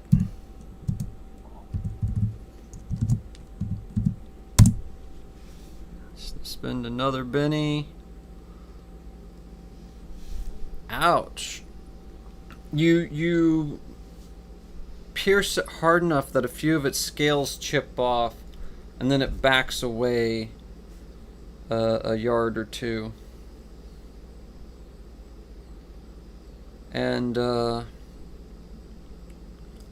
then that's its turn, unless you have one more move, which you can use. Don't think I do. Oh, you can use the last of your wind energy to try and dart back behind some rocks. You have enough successes that I'd allow it. Might as well. Give me a stealth roll real quick. Why? It's just to get behind rocks. Trying to hit a 4.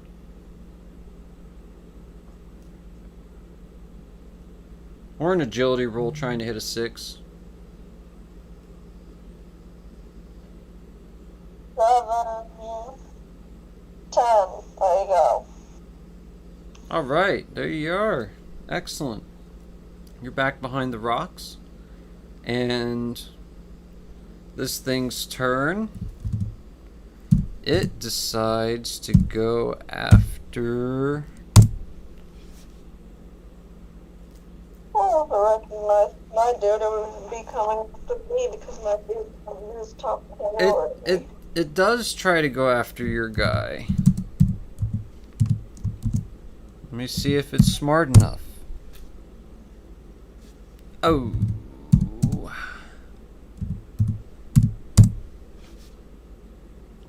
Yes, it's just smart enough. But when it gets to you, let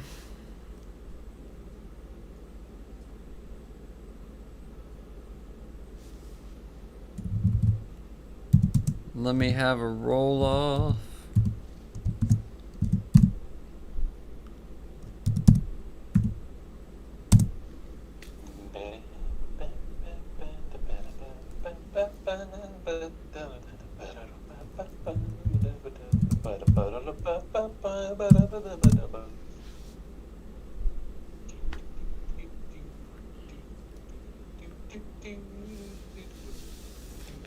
Dang it. Okay, this thing goes and it just sort of claws at you. Give me a second.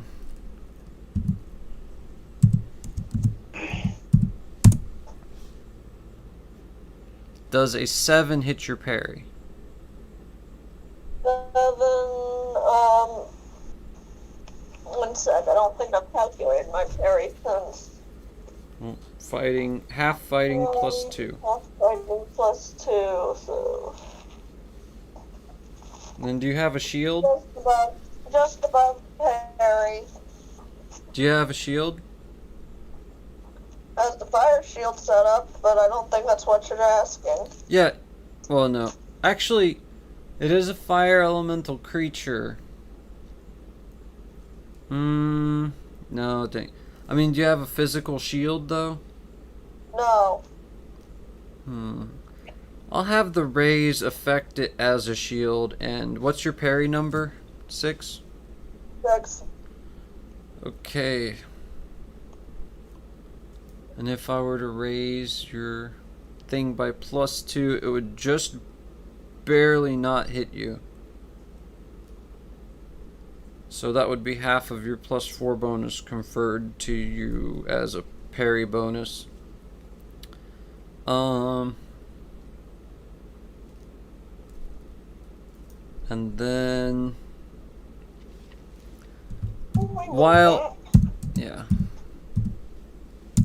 while it clawed at you, though, it turns and belts a bolt of fire out of its mouth at Quester. A large bolt, but a bolt nonetheless. This bolt, does it hit its mark? Yes, off of the 5, but just barely.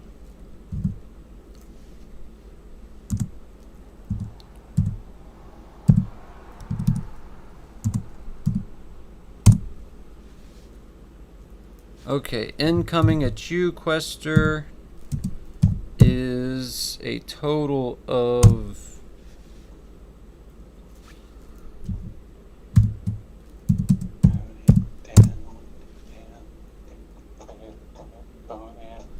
total of 26 damage coming in at your character from this thing's mouth. But it's just a bolt.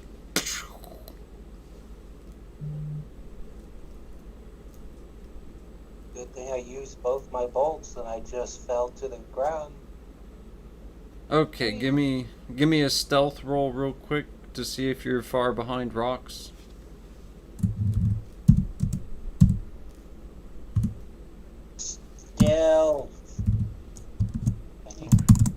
Stealth. 33.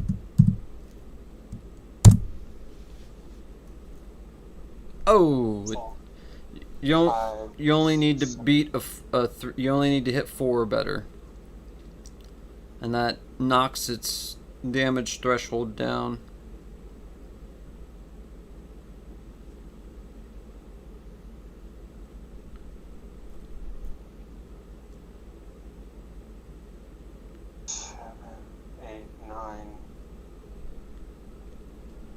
Got 9. Okay. So, knocking that down, 18 damage is coming in your way. Does this hit your toughness?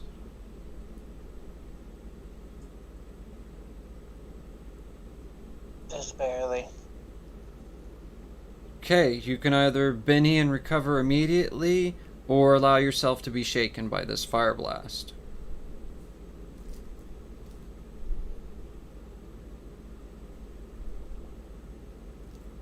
Oh, it's just shaking?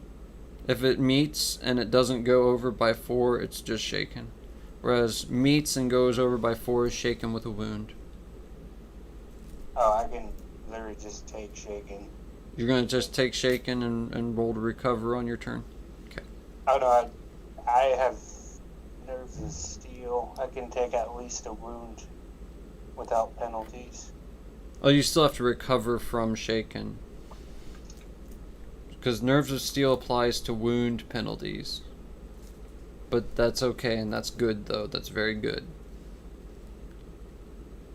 I'll roll for the unshake. Okay, that costs 1 Benny.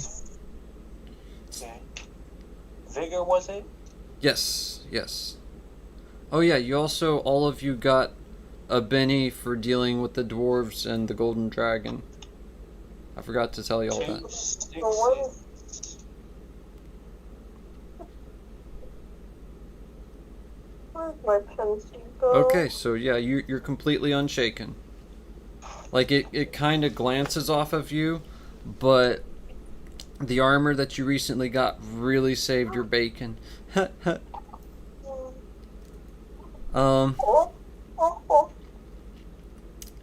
that's that dragon's turn. Now it's the other dragon's turn. It's gonna continue casting its spell. Hey, do the thing. It manages to cast its spell. Hey, it did a thing.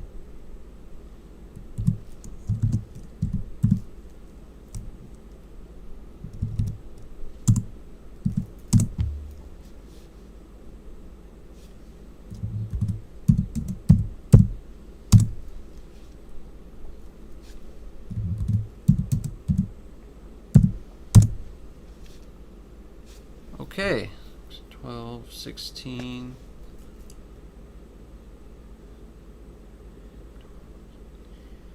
So raise, 2 overlapping successes. So it gets to snipe this thing. It aims for the spot that got broken open by our friend Aaron. And it is dealing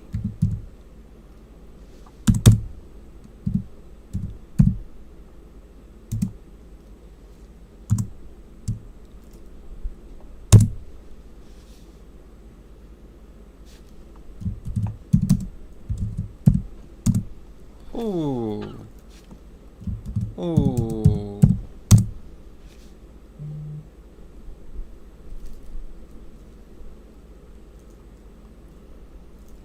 So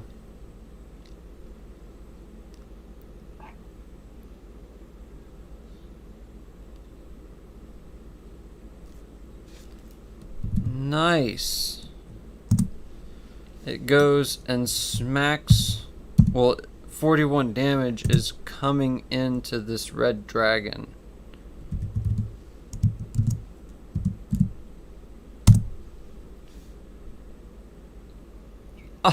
Oh no.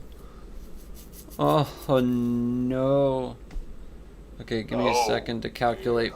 Yeah, let me calculate a little bit. 41. Just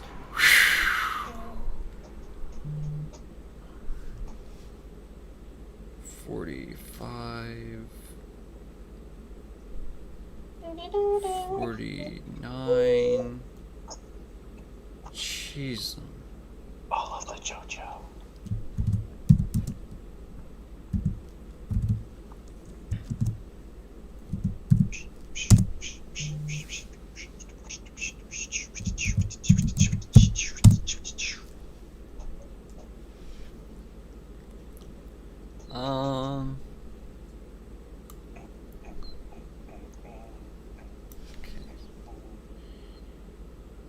6, 40, 44, 48. And it managed to soak. Okay.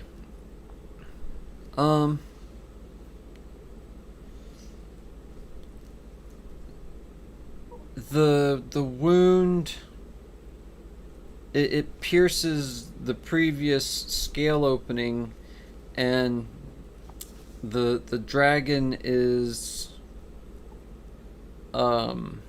starts to have a seizure of sorts. It's violently like stuck there. Like its hands are going back and forth very rapidly. Like it's being charged full of energy with this attack. And it's obvious from the nature of the lightning bolt that came out of Astra that this is probably from electricity hitting it. It is stunned and not exactly recovering so well.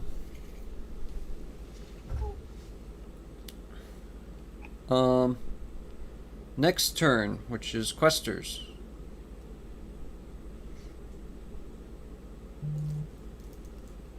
I get to do a thing? Yes. Yeah. Huzzah. Let me know what you're gonna attempt to do. You're behind rocks, though you have a okay sight of it. Like you're not completely obscured yourself, and it's definitely not completely obscured, but you both have obscurance.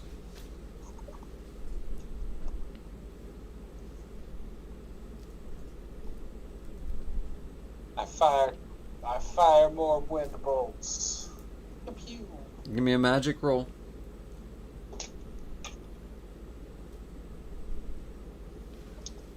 Oh god, that's notched. 6. 6. Well, you pull it off. How many magic points are you dumping into this? 2 per bolt. And you can dump... Wait, how many does that thing have? 8, was it? The gauntlets? Yeah. How many magic points in charge does it have per day? I do not remember. Let me see.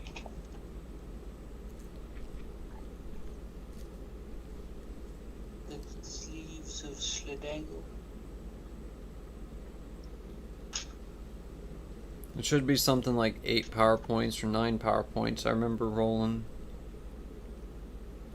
And if not, give me a d6. 5, 1, 2, 3, 4. So I guess another 2.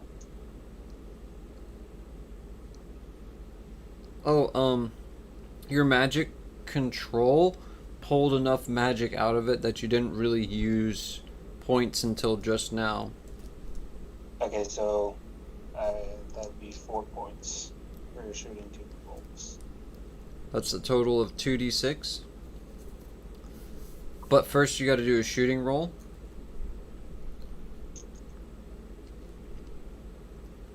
You can divide the bolts up or have them be one solid 2 bolt.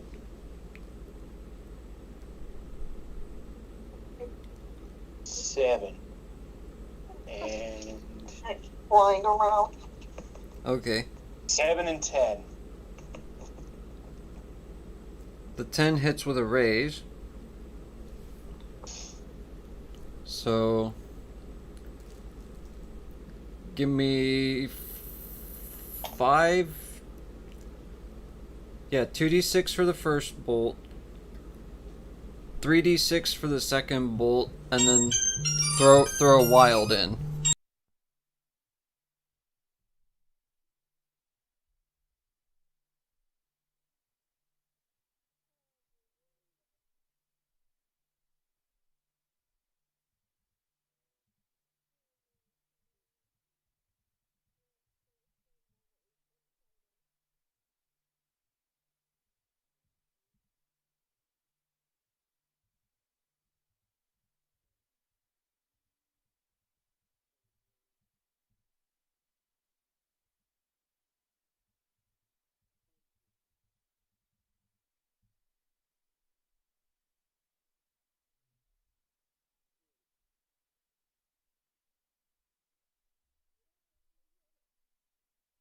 hit it. Well, 42 Yeah. damage is coming in.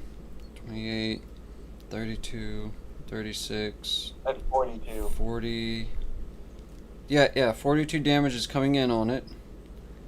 It will take 3 wounds if that hurts it. Okay.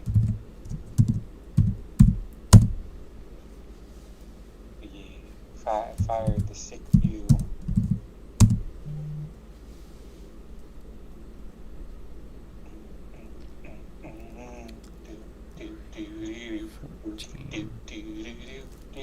Okay. The first bolt tags right next to, like right on the edge of where the scale was open, as it jerks itself just barely out of the way, and the second bolt comes in.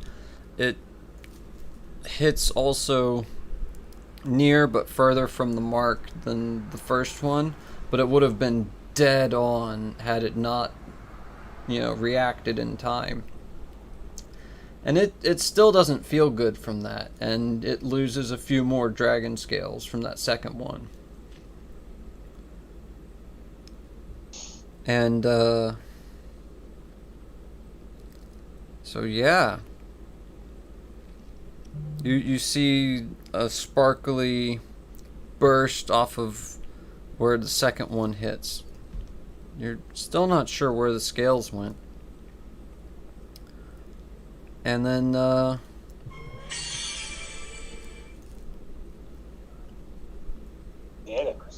yes. The next turn.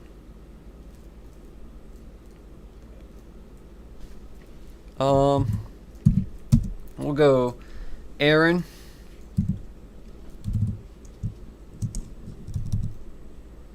Just to keep the turn order and keep going.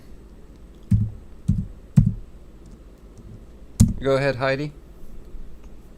Unless... Might as well just continue with the sword smacking. 15. Which is 4, so it wins the tie again. Same darting trick as before? May as well. Okay, give me a quick magic roll.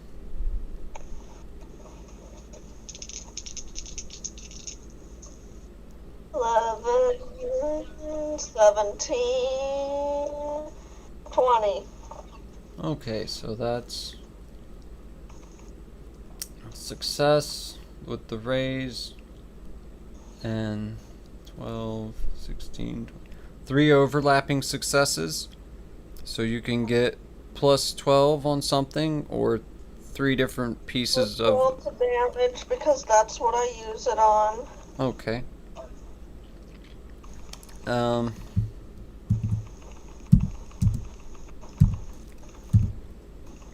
Go ahead and roll attack, and then add plus 12.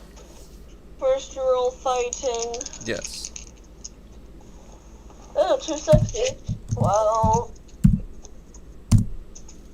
16.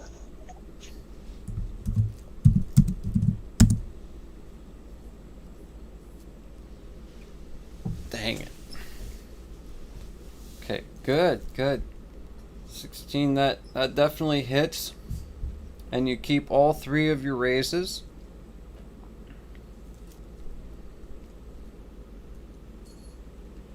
Or wait, is that 16 before plus 12? That 16 is before. That was my fighting roll, not my damage.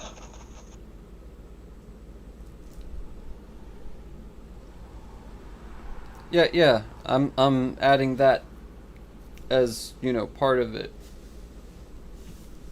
Because speed usually goes in with both attack and damage when you boost that up. Usually it's just attack and more stiff systems. I put the bonuses onto damage, and I said that I was going to put it onto damage. Okay.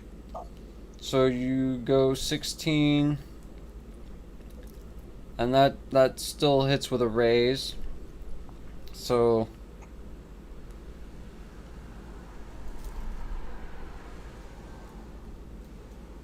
That's what? That's your yeah, throw your weapon damage with a raise and then plus 16 this time around. Okay. Plus 16. 6, 12, 18, 20, 26, 31, plus 16 is 47. 47? Or 37? 47. Awesome. Okay, give me a sec to calculate.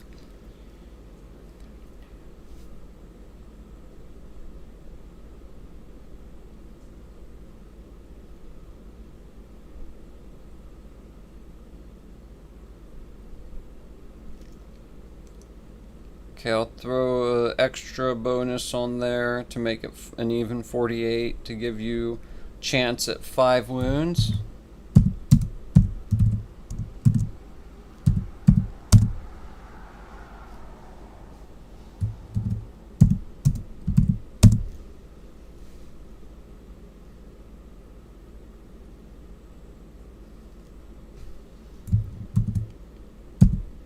Okay.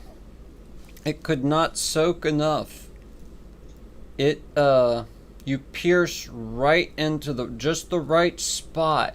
You basically were aiming for a sort of center of mass sort of attack, I would imagine, or something of that nature. And then when your sword bites into it, where some scales are missing, you bite far enough into it that you would assume you hit its heart. And then it shrieks, and then all of its scales just kind of fall off. But as soon as they fall off, they get very sparkly, and then the whole thing just kind of disappears around a dragon skeleton that then just hits the ground.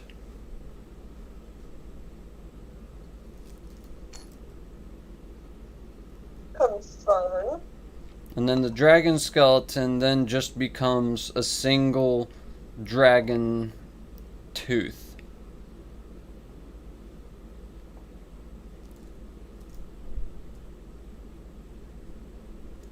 The appearance was that of Firin for sure, but it was not Firin.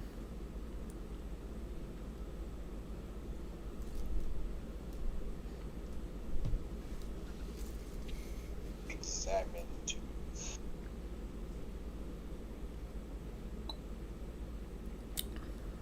This was laid as a trap, one would assume. It had thought that it might be able to get you or possibly its successor. But you busted its trap wide open. You know who set the trap for a fact too, simply because of the appearance of Firin. And while you may not know exactly where it is, you know that it's probably feeling a little bit of pain from that too. So that probably makes your character a little happy.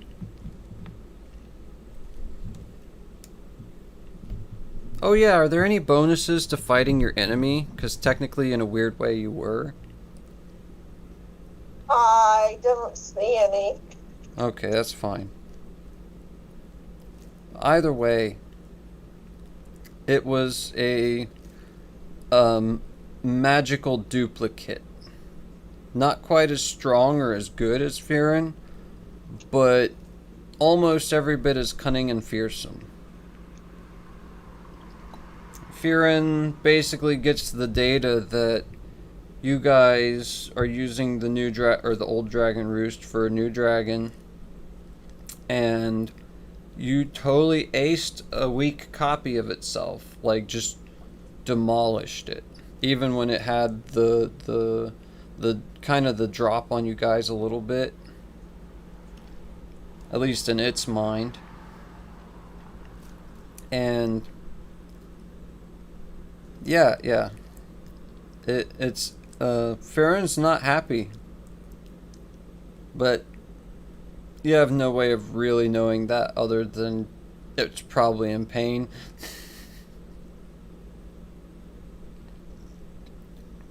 I'm just like, look at that. A tracking component. Save that for later. Dragon Fix it up. tooth. Farron's dragon tooth specifically.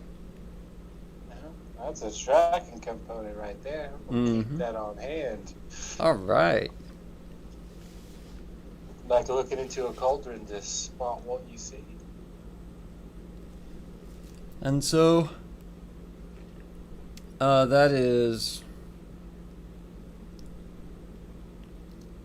I'm gonna dole XP for the session. That's a Benny for the victory.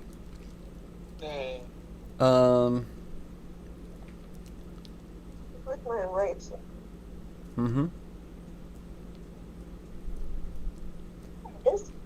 An extra Benny to Aaron for playing out their character's hatred of Farron and engaging in direct combat with it with a weak sword. Well, I mean, I've got no other weapons. Man, we gotta get Farron some weapon. We gotta get you a magical weapon of some kind. Something. Stronger weapon. I don't know. But either way, you get an extra Benny for that, using that on your enemy. Because you're just so mad at them. I was just using the only weapon he's got that would have any reasonable amount of damage. Oh boy, I'm getting a call. One sec.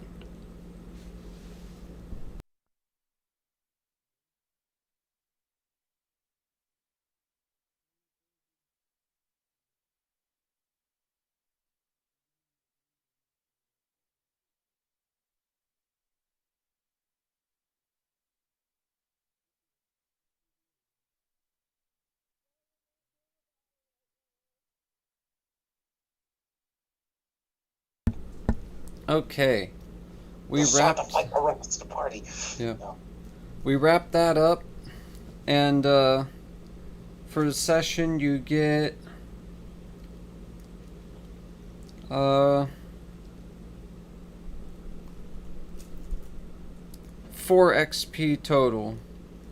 Well, that's a level. 2 XP for stopping the dwarves and not fighting the gold dragon, and 2 XP for fighting Fear and Copy and being very successful. 4 XP. Yeah. And then you 3 XP. yeah, and then you performed the Dragon Pact, and now Yeah, but I mean, it's... You were technically there. Yeah. You just weren't there.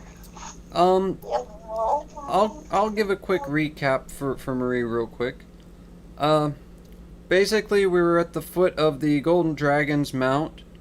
When we got to the top of the mountain, we found that there was a troop of dwarves who were gonna say hi. The dwarves, I'm pretty sure. Yeah. Okay. And then after all that, we had gotten a ride The from... battle with the dragon that she wasn't here for. Yep. And then on our way back in, you had Astra land at the Dragon Roost, but you told Astra to go below the summit because you noticed that there was something of fire magic in there, and it was probably alive. And then your guess was rewarded by you guys not getting hit by fire at first, and then you got up over the summit, and then it tried to spray fire at you guys, but there were enough rocks and hiding places that it wasn't so bad. Although Astra got hit a little bit, she's a fire dragon too. And then after a little bit of back and forth, Astra hit it with a lightning bolt, really opening it up, and then you hit the weak spot, and then Quester cracked the weak spot wider, and then Aaron brought it all the way home with one last dive bomb into the heart, or however they did it, with the wind amulet rushing them right in for extra boost to their attack.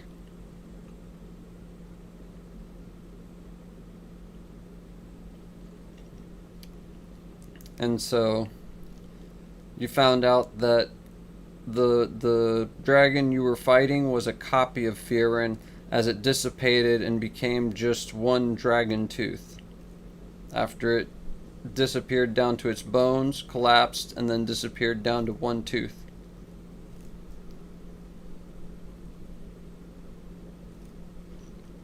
And then the Dragon Pact is essentially performed, and Astra, the Golden Dragon, is now your new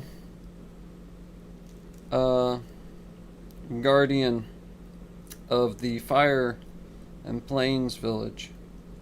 Or is it Fire and Forest? Yeah, Fire and the forest area, yeah. Yeah, Forest and Fire.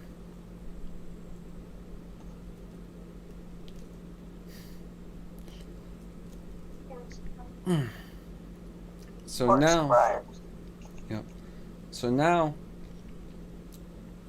she goes to work ridding the countryside of lesser threats while keeping an eye out for greater threats and keeping them at bay in general with her presence.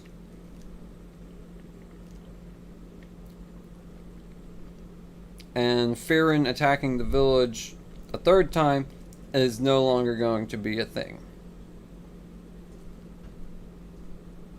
Or if he does, he's going to really regret it.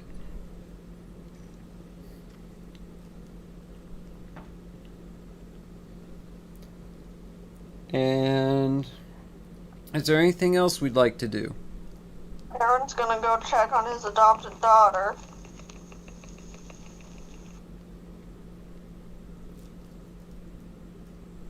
Okay.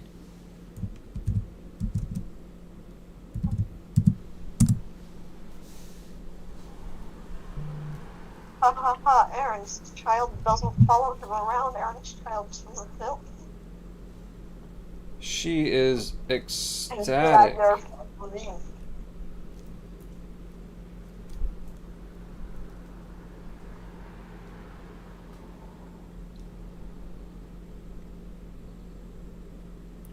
Oh, and let Marie know that 2 bennies were earned from battles as well. Right, yeah, 2 bennies, Marie, 2 bennies.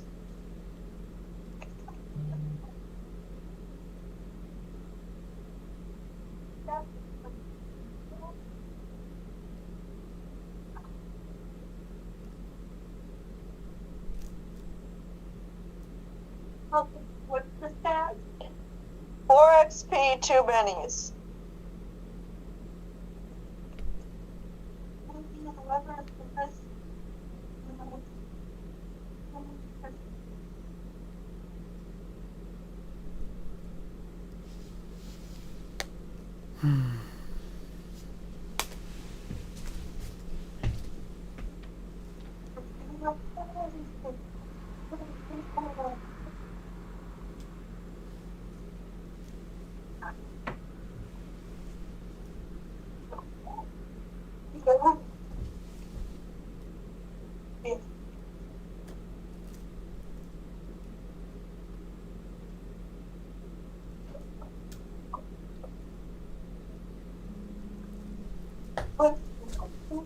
Okay.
How do you spell Aaron one more time? Is it A-A-R?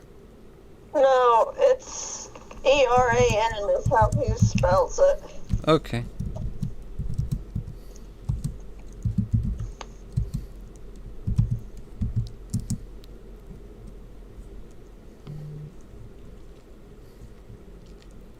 Banana.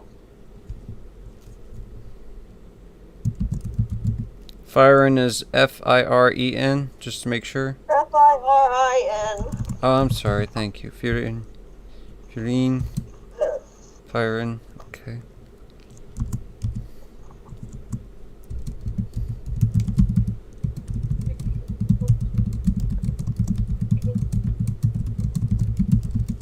Yeah, he's just putting it. I think we are.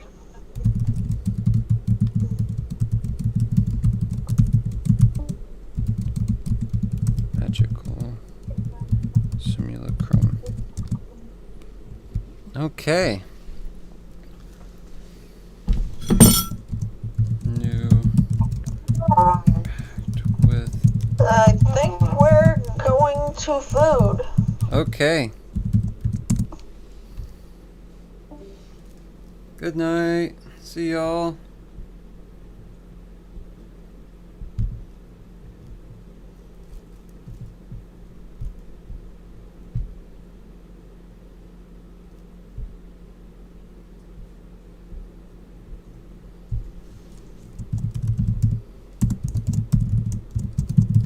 Thank you for playing.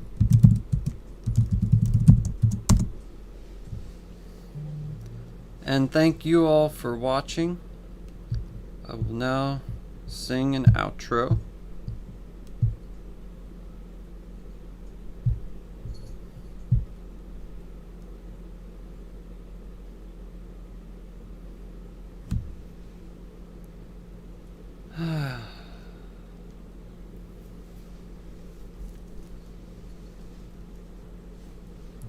I know the perfect one. I haven't sung it in a good while.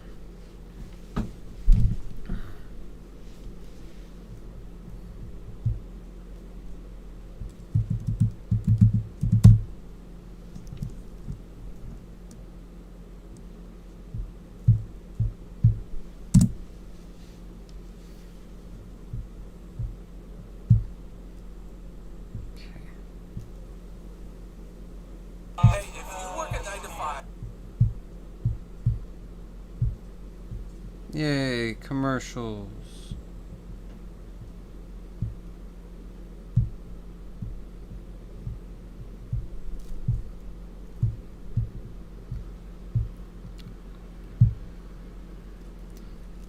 There's days I recall when you used to roll on by me, and you'd say nothing at all, 'cause you had your victory. Now I can't remain calm and pass on my reluctance, and it takes nothing at all, 'cause you can't win everything. Time is but a fading memory, with all the luck I thought I'd need. Oh, and all the wonders never cease. There's a first time for everything. This time I'll find that I haven't burned for the last time. This time I'll try not to get left behind.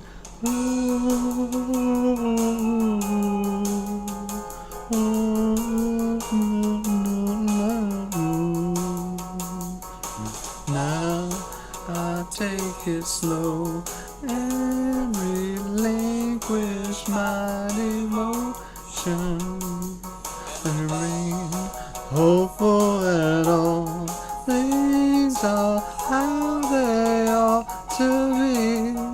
Time's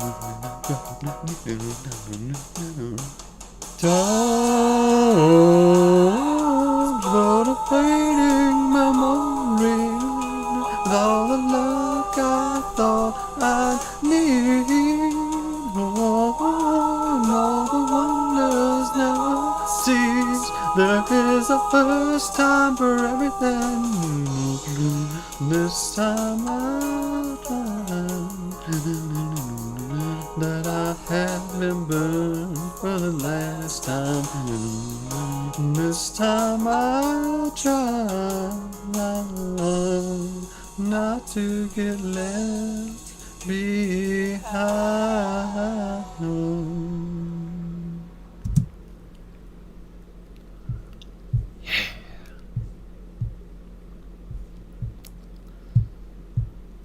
Whew, that felt good. I hope y'all enjoyed that as much as I did. Alright.